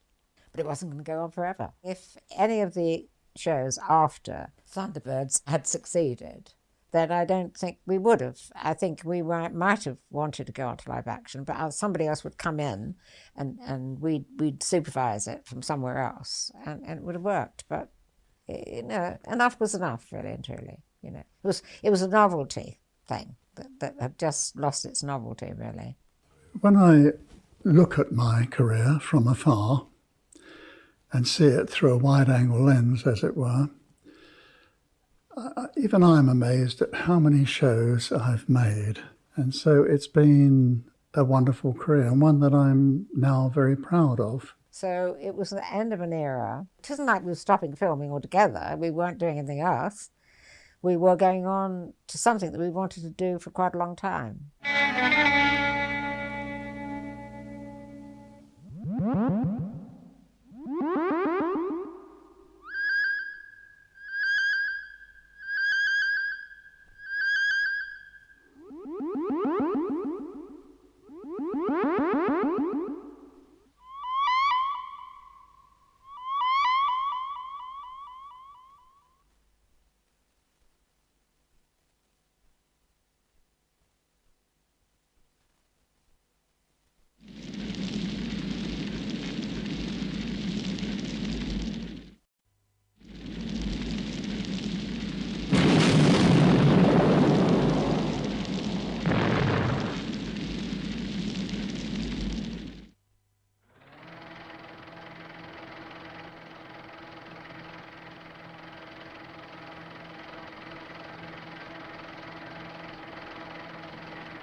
Well, it's something I would find it very hard to forget when I switched to live action. We were going on to something that we wanted to do for quite a long time. We didn't start back in the late 50s wanting to make puppet films. We fell into that, really, which we were grateful at the time. And it was a very good grounding for us all, you know. But we felt, now at last, we're here, we've arrived.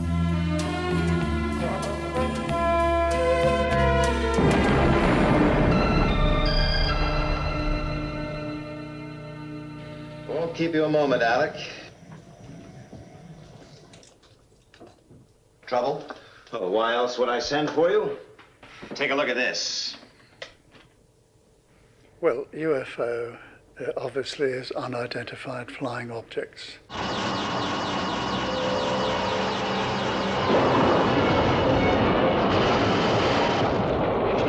And it dealt with aliens who were landing on Earth. That had to be dealt with. And so there was an organization called Shadow, where they had a base on the moon with interceptor spacecraft that could intercept the incoming UFOs long before they reached Earth.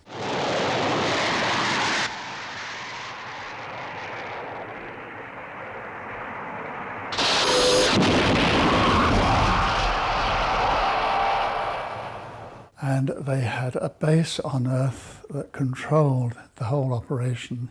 It had to be secret, otherwise the aliens would have blown it to pieces. And I set that base under a film studio. Yeah, I mean, it's not so outrageous, is it? You know, have a headquarters underneath the film studio and everything. It's quite a cute idea, I think, really. The problem was that it was a science fiction picture in live action, and that was going to be hugely expensive. Now, people at that time, if they were making a science fiction film, they would light the artists, and they'd let the light spill over onto a piece of set, and then on the other side it would go off into black, because they couldn't afford to build all the different sets. I used to hate that. So I decided that if I put it under a film studio, first of all, it'd be very intriguing that one of the producers would come in and people would say, "Morning, Mr. Straker." "Yeah, morning," you know. Morning, sir. Morning. He'd get in a lift, go down to the underground control room.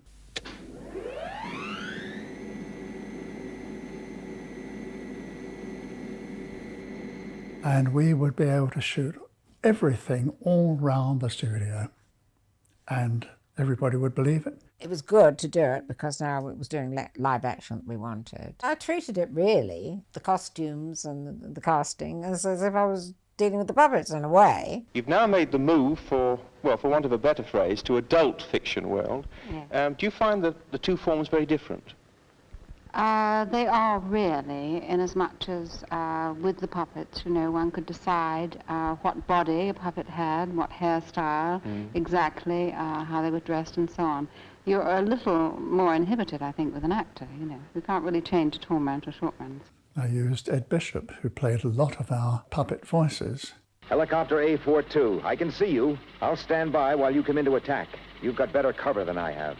Ed was quite serious. He didn't look the way he looked on the screen for us later on, because I went to work on him, because he was rather conservatively dressed when I knew him. Quiet, didn't want to be recognised, just did his job and went home. So when it came to featuring him in UFO, I thought, yeah, he's got the right voice and he's got the right he's American, right accent, and I think he's got the right delivery, but we'll have to do something about his looks, you know. So that's when I went to the wig makers and got a blonde wig, which horrified him because he looked like someone in drag, you know, this long hair. And then I had the hair styled while I was there at the wig makers. And I could see he was quite horrified, the whole thing. And then we put some tan makeup on him, which brought out his eyes and everything.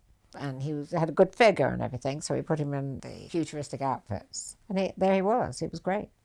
And various actors who were voices were also used in the live action. International rescue from Thunderbird 1. Changing to horizontal flight. No sign of any activity. Good. Now listen, Joe. WIN has provided you with some specially made equipment. First, a pair of glasses. Attention all defense systems. This is a maximum security alert. Well, I must admit it's a nice gesture. Thanks, Marina. It makes a break from Section 9. It was as if we were dealing with the puppets, but we weren't. You know, obviously, they could do more things. And it was, you know, it was a great feeling, oh, you're actually filming, you know, you're not doing these little people all the time. So from that point of view, it was good.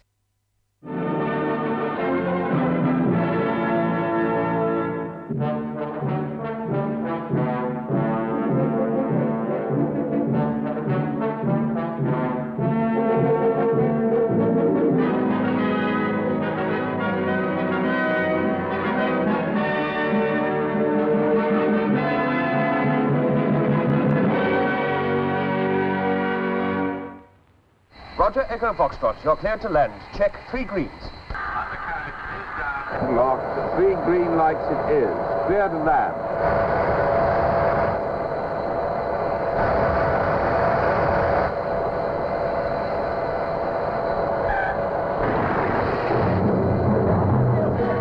going to make it. We're running out of mumbling. Emergency, full emergency.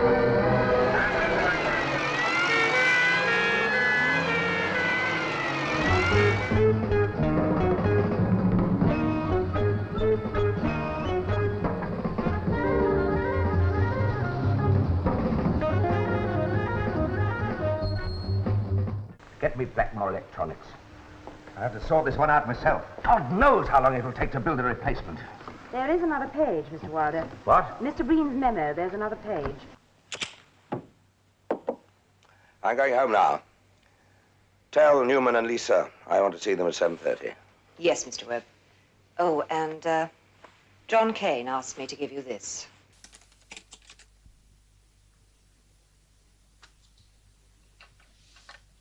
Mr. Freeman to see you, sir.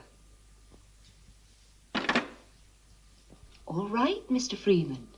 But the girl in reception calls me Alec. So? Well, doesn't that inflame you with jealousy? So you turned back? We did not turn back. Why? Why? Why? Why can you build roads cheaper here in Italy than in England? Not always cheaper. Quicker. It's a matter of democracy.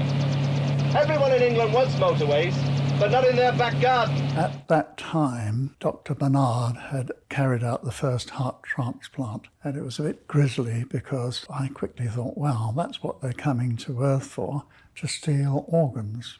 Well, with a surgeon like Harrison involved, it must be serious. He says the only hope is a heart transplant. He should know. When is it? It's not.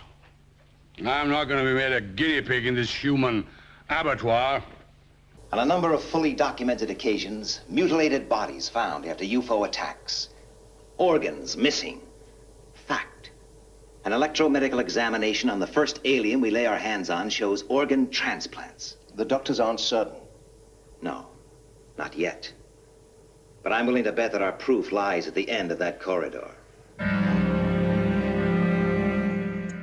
The art department had all the sets built, and I walked onto the stage and I was directing the first episode. And here were all the artists waiting for the maestro to tell them what to do. And I started to direct. Now, I didn't let anybody know what was going on in my mind, but I would say to Ed Bishop, okay, Ed, I'd like you to walk up to the door, slam it in a temper, sit down, pick up the telephone and say, send me Alec Freeman. And I started to think, it's amazing. They speak and their mouth is in sync with their words and they can walk and they can pick up things. Boy, this has got to be absolutely fabulous, you know. That was my first impression and I loved it.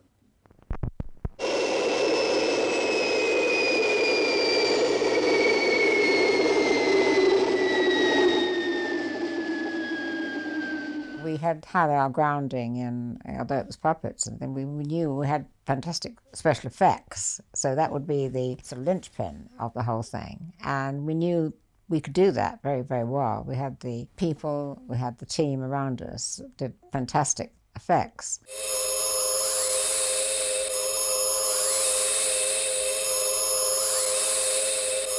I don't think there's any form of filmmaking that is easy, and there's a very good reason. If anybody who's dedicated to their work can do something easily, they then do it better, and they do it better and better until it becomes just as complicated as what they were doing before they started live action. The clothing in the film looks very futuristic. Can you see it having any applications today? Yes, I can. I think the first and foremost, modern design is very practical. For example, you can have a girl arriving in the office with a catsuit with sleeves and a skirt on. She wants to go out in the evening, she can remove the sleeves, put on an extra miniskirt or an extra coat or anything, and I think it will be adopted.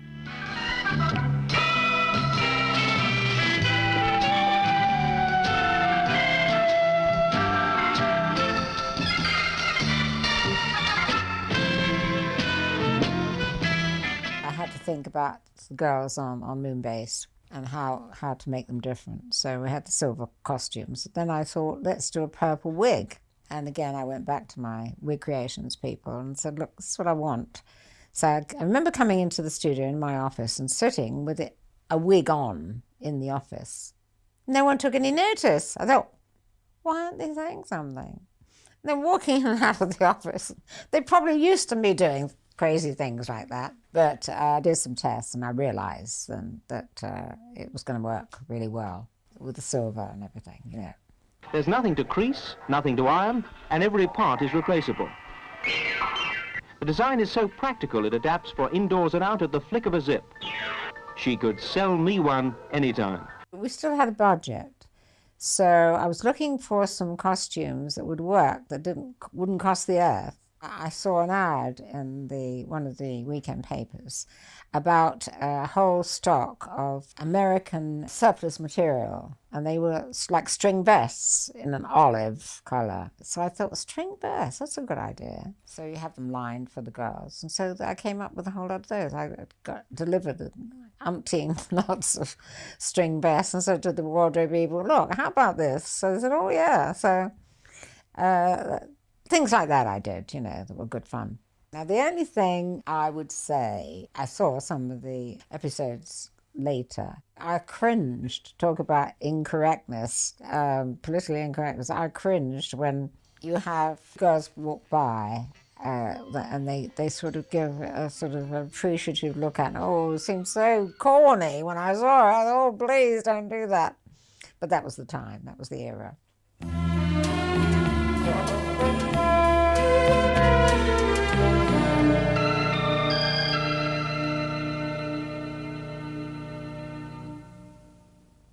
I'd had a serious car accident, so that was when we were starting at Pinewood again, in the hiatus between the two. I had an unfriendly collision with an ambulance, so my car was right off. I was in hospital for a long time and plaster, so it was a bad time for me, really, but I got over it.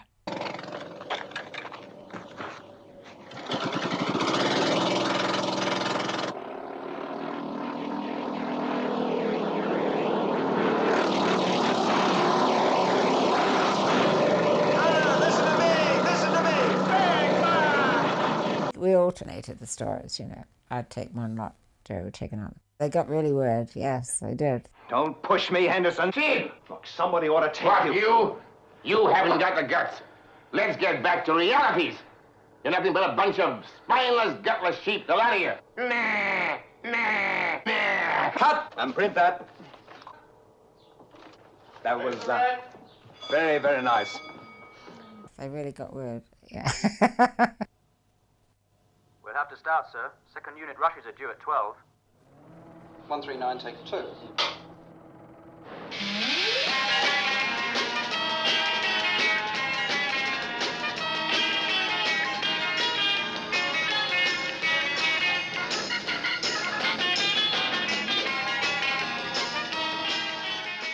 The show did very well in America. It went into syndication. The most two important markets in America are New York and Los Angeles, and it led both those territories for 17 consecutive weeks. Huge success. I think it was underrated, actually. Later on, they played it in Southern TV and said it was the most popular revival, if you like, of a show they'd ever had. People just actually absolutely loved it. Because UFO was doing so well in America, I had a call from Lou to say, quick, roll on and make a new series. So I said, well, if we're going to make a second season, we've got to make some improvements. Yeah, fine, whatever you think, Gerry. And as we were developing it, one of the guys in America, I wasn't particularly fond of him, I have to say, phoned Lou and said, listen, the ratings are dropping on UFO. We made 26 shows. They ran for 17 weeks, leading the country. But because they dipped, cancel the second season. You're in your other people's hands, really, when it goes out. You know, what time, what area, what exposure. We got very good reviews, but now we're not a big fish in a small pool. We're a small fish in a big pool. So We're no longer doing something innovative, really. I went to see Lou and I said, look, we spent a lot of money and effort building a new sky base, which is much bigger than the one that we had in the first season, and we've made new uniforms and so forth and so on. I said, you decided to not proceed with the second series. What if I take all the material I've got and I turn it into a new show? He said, great idea, do it.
I went to see Lou and I said, look, we spent a lot of money and effort building a new sky base, which is much bigger than one that we had in the first season, and we've made new uniforms and so forth and so on.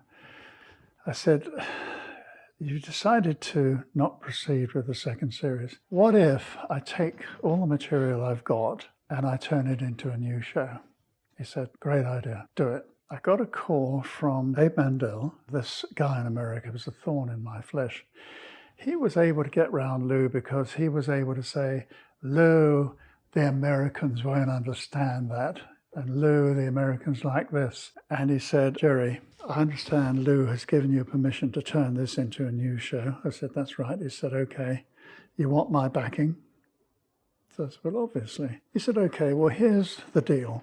I don't want, in this new series, for you to have one single show that takes place on Earth. So I said, well, why? There was an episode where Straker's kid was killed. It was a wonderful episode. Everybody loved it. I'm telling you, it's not the kind of thing that an American audience want to see. And he said, let me make it simple for you. Unless you do as I say, I'm going to pick up the phone and say to Lou, my recommendation is that you shouldn't go with this. So I said, okay, let me call you back. Anyway, I went to bed that night and thinking. And I got up next morning and I phoned this guy and I said, look, I've got an idea how to save you. I said, I will shoot every episode on the moon base, okay? They'll all be on the moon. They'll stay on the moon right the way through. He said, that's not good enough. That won't prevent you. I know you, Gerry. That won't prevent you making a show on Earth. Okay, let me call you back. And I suddenly thought, I know what I'll do. So I phoned him and I said, what if I blow the moon out of orbit with everybody on board? He said, okay, you got your show.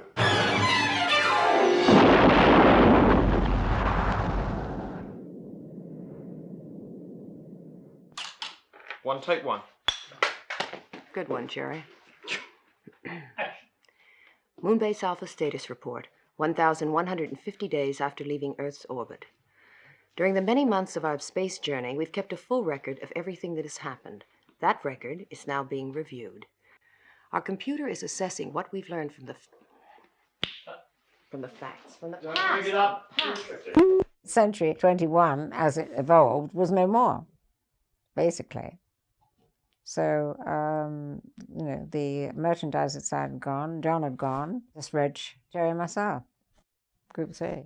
Gerry and I went to America. Lou sent us off to Hollywood and said, look, I want you to cast it out there. And I had some ideas. I saw quite a few people that I had ideas. I wanted an offbeat astronaut. I didn't want the usual thing. I wanted someone who didn't get on with his wife, and all the usual things that happen when you're in ordinary life. But I wanted it just to be, but it happens to be space and all the rest of it. There was a man called Abe Mandel who was the president of the American subsidiary of Lou Graves Distribution Company, and he had said, because we always wanted to get on the American network, it's a really big time, and he said, if you can get Martin Landau and Barbara Bain, and at the time they'd just come off Mission Impossible, that will be the golden key to the network. And the studio said, if you get them, they'll buy it, and this, that, and the other. And I said, Lou, but they're not right. I don't think Martin Landau's right for this. Abe Mandel met me from New York, and we sat outside the pool in Cabana 9 in this very flash hotel, and we negotiated with Martin Landau and Barbara Bain, showed them a feature film I had made, and they were very keen to do the series. Then their agent stepped in and said, okay, guys, if you want these two, you do not talk to them again until you've signed a contract. And so now we were sitting by the pool, scrawling notes, sending it by messenger to the agent, and then the agent was replying, no, they want more money than that, and they want this, and they want that, and want the other. And it was imperative that we got them. And finally, they just wanted one more thing. And I clinched the deal by saying, look, to the agent, in note form, we will give them a Rolls Royce to take them back and forth to the studio. Bang, they accepted, okay? But then they came back again, just one other point, more money. So Lou had said to us, look, I've gone along with you all this time, but not a penny more. So we were sunk. They were sitting by the pool, and Abe Mandel said to me, Gerry, it's 5 o'clock here, so it's, what of time, 11 o'clock in London. And Lou always goes to bed at 9. We daren't ring him. But how can we let the series go down? And then suddenly he stood up and said, to hell with it. I'm going to ring Lou. And he walked around the pool to, in this particular hotel, they had little villas in the grounds, or bungalows as they call them. And he was in bungalow 1, the best one. So I followed him, and I thought, bloody hell, he's really brave, this guy's going to talk to Lou. 11 o'clock at night? Nobody would dare do that. And we got to bungalow 1, and he walked in. It was at the time when you had to dial a number. So he picked up the receiver, and he dialed the number, and then I heard it. I thought, God, he's a great guy. He is. And then heard Lou's voice. Hello? He said, Lou, I've got Gerry for you. And he put the receiver in my hand. I thought it was just about the dirtiest trick I've ever known. But good old Lou, he didn't get annoyed with me. And I was able to say, this is positively the last thing. If you let us do this, we've got them. And he said, okay, fine. What I didn't realise, that we're just going to be such a pain over here. They thought, coming to England, we can tell everyone what to do. And they didn't always have the best taste in the world. They had to have a driver 24 hours a day. All these things, And then Barbara wouldn't go home unless she wouldn't leave Martin behind in case he was flirting with someone. I mean, it was just terrible. John Koenig. Commander? What happened was that Martin Landau presents himself with a Californian tan, which makes him look handsome and tough. And Barbara Bain presents herself as being all pale and interesting. Dreadful. She was not a hair out of place, She wouldn't move in case she got, oh, God. So they stand them together for a 2-shot, and you've got one with this dark tan and the other one's white as a sheet. And of course, the film contrast cannot cope with that. And the graders used to ring up and say, we can't do this, you know. We had a wonderful lighting cameraman, but every time there's a two-shot, he dreaded it because of the problems with lighting. But he made it work somehow. And I had terrible times with Martin Lauder. It'd be 10 o'clock at night and they'd be arguing over one line. Barry Morse. He was a very intelligent man. And he used to despair. So I said, oh, you know, because I would take one lot of script conferences, Gerry would take the other. I mean, Martin's since proved to be a good character actor. He was never a leading man. He didn't know how to walk. He was flat-footed. He had to be in every scene. He couldn't allow any actor to have any lines.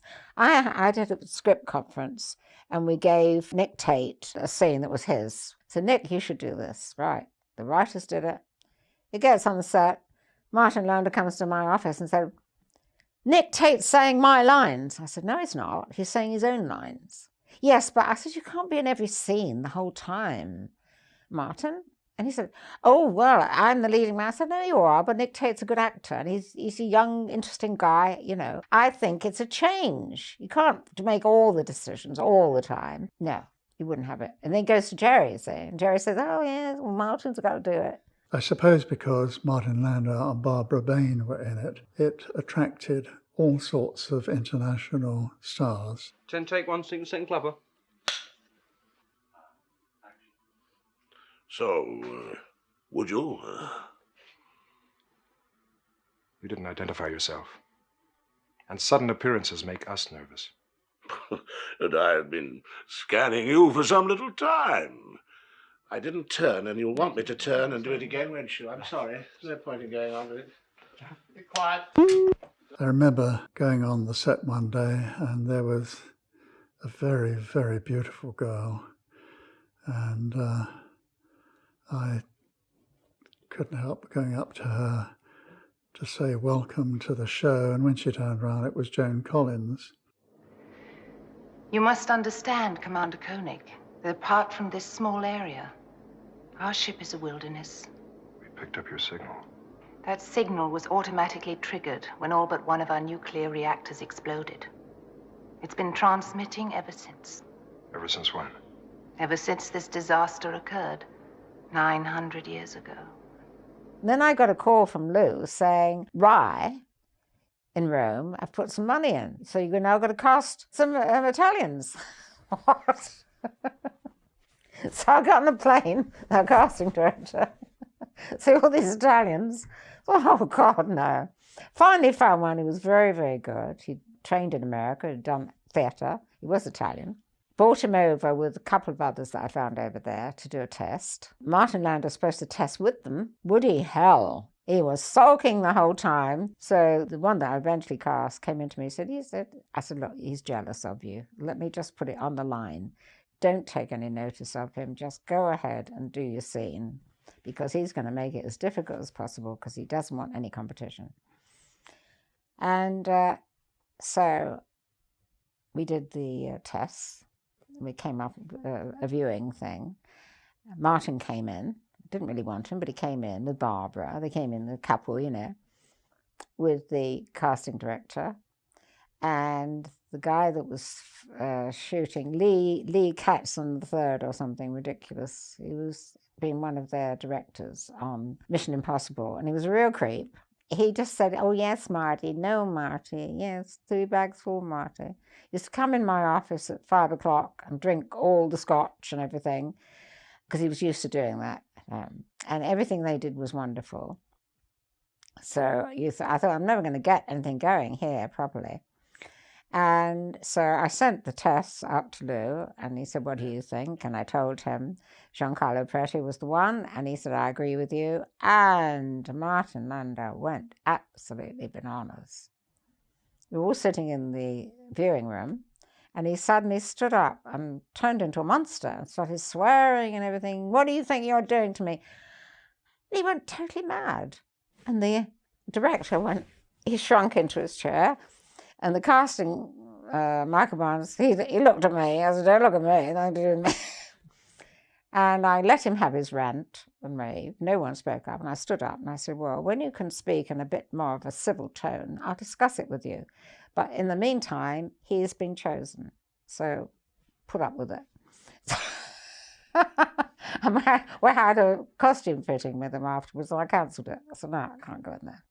He rang at home. He got worried then. Gerry said, you weren't rude to him. I said, oh, yes, I was. I said, I will not going to put up with that from anyone. I said, how dare he talk to me like that? I said, you should be worried that he's spoken to me like that. Yes, but no. I said, no, the more you give in to him, the worse he's going to get. So he rang that night when we were home to speak to me. Gerry took the phone call. I said, no, I can't be bothered tonight. I'm not in the mood to talk to him. He's got to get over that, and I'll see him tomorrow at the costume fitting. Didn't get another peep from him, really. But that's what you had to do all the time. And to me, it was very wearing, you know. In spite of everything, Giancarlo came on the set. Everyone loved him. He did very well. And, of course, he wasn't used again, was he? Naturally not.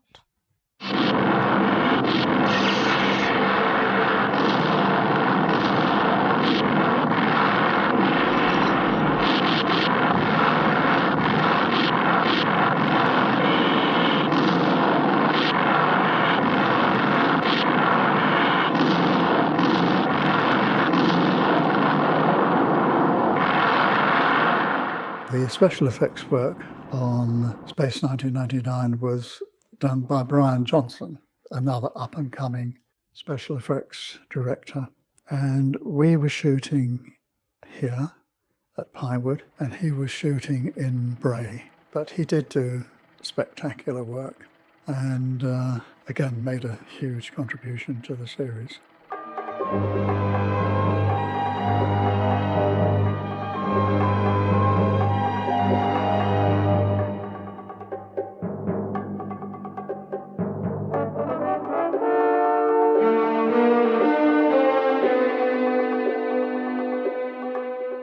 You're back to sci-fi again, and then the art department decided to use formaldehyde on a big set. And I walked in there, I said, oh my God, I said, this is going to kill everyone off. You better clear the stage, because everyone was like passing out with formaldehyde.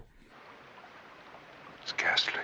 The first series that I produced, we were doomed at the start for that, because we had was it a 5-day week or something, one of those, and we had no power at all.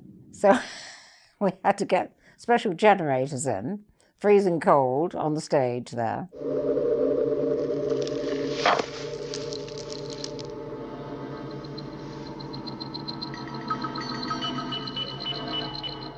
When I look back on all the things that we've done that were such fun and adventurous and interesting, you know, I think that I like working with a group of people. I like working with a team. It's fun. You look forward to going into your studio every day. And if you're not part of a team, you're fighting your own battles. And it got that way, really. And whereas when we had everyone around us and we were all working to the same end, it's not the same. When we're now away from all the stuff we built up. We're away from my group of people that I worked with, you know, the public workshop and the wardrobe and all these people. And now it was just like anything else, really, unfortunately. So I can see how it happened, one way or another. And then, of course, you know, personal things come into it, personal lives, because you're not just totally living for that. So with the disintegration of the company, that would spill over into private life. By this time, my home life was disintegrating, and so I didn't do the second series at all. I have to say, one of the gracious mistakes of my life to get married on that particular occasion and to that person, and I'm sure that she will say the same about me. It was over the night of the wrapping party of the first series. That's what it was over. So I didn't do the second series at all. Barry, he left as well. He came in to me when I was leaving, and he said, oh, Sylvia, he said, we used to talk about things and what I was going to do and all the rest of it. He said, I can't go around all the time walking after Martin Landau and Robert Vane. He said, they're too wooden and everything else. He said, I'm not going to do another series. He didn't. What do you make of it, Victor? Not much.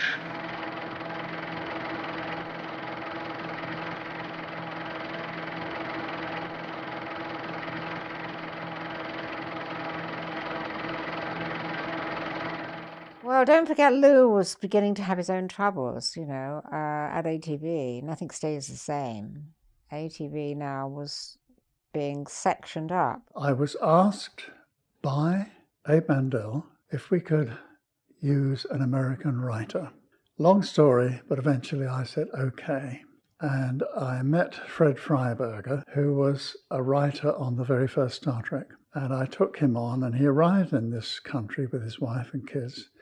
And he was a very, very nice guy, but he was American. And what I mean by that is we have a different way of thinking. You know, we're separated by a common language, as they say. And he came up with ideas that I didn't really approve of. Well, Freiberger came in and they just started doing ridiculous things.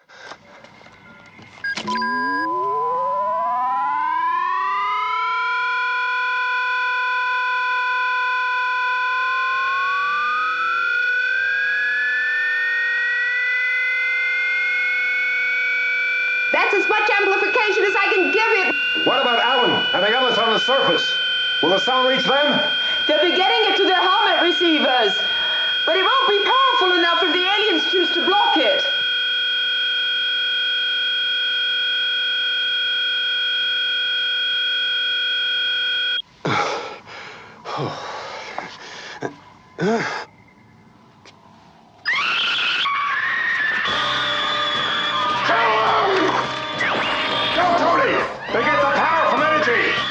You know, whereas the first series, I used to have very good script conferences. So I'd get the writers in, and Martin and Barbara Bain, who insisted on being there anyway. But anyway, I'd have them in, and we'd hammer it out and say, look, no, that doesn't seem... You've got to be believable, even when you're in an unbelievable situation. So if anything went too haywire, I'd say, no, I don't think that's going to work. But you see, the next series, Freiberger got more and more outrageous. To me, it didn't work.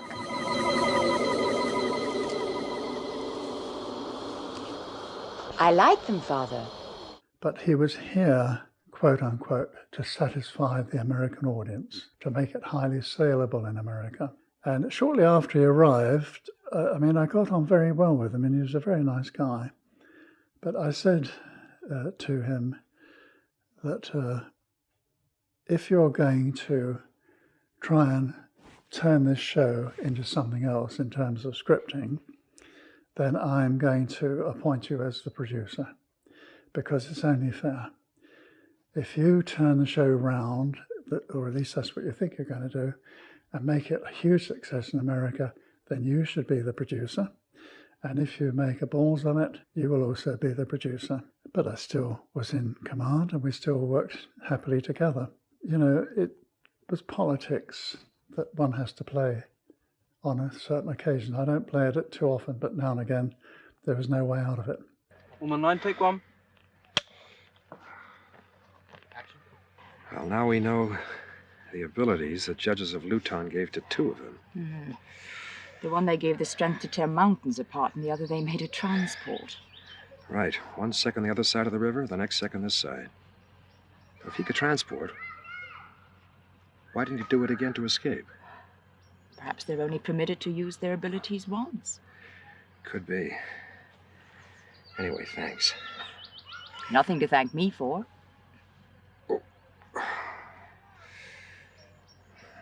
Thanks for Oh, I beg your pardon. Jesus Christ. And so the second series, I have to say, and underline 3 times, the things I have been told by most people is that they preferred the first series to the second series, but the show didn't get the network. And once again, the Americans misled us. That was a very difficult time in my life, to be honest, to have to hand over. I didn't have to. I'd left of my own accord, but it was impossible. All that I'd worked for, I had to walk away from. And that was very, very difficult. When Space 1999 finished, the Third World War was breaking out at ATV. And there were people at work undermining Lou. And Lou became, understandably, preoccupied with defending his position. And so Lou didn't give me any shows at that time. I mean, when you know about how things work in the film world, you're surprised it all worked as well as it did for so many years, but it did. So that was that.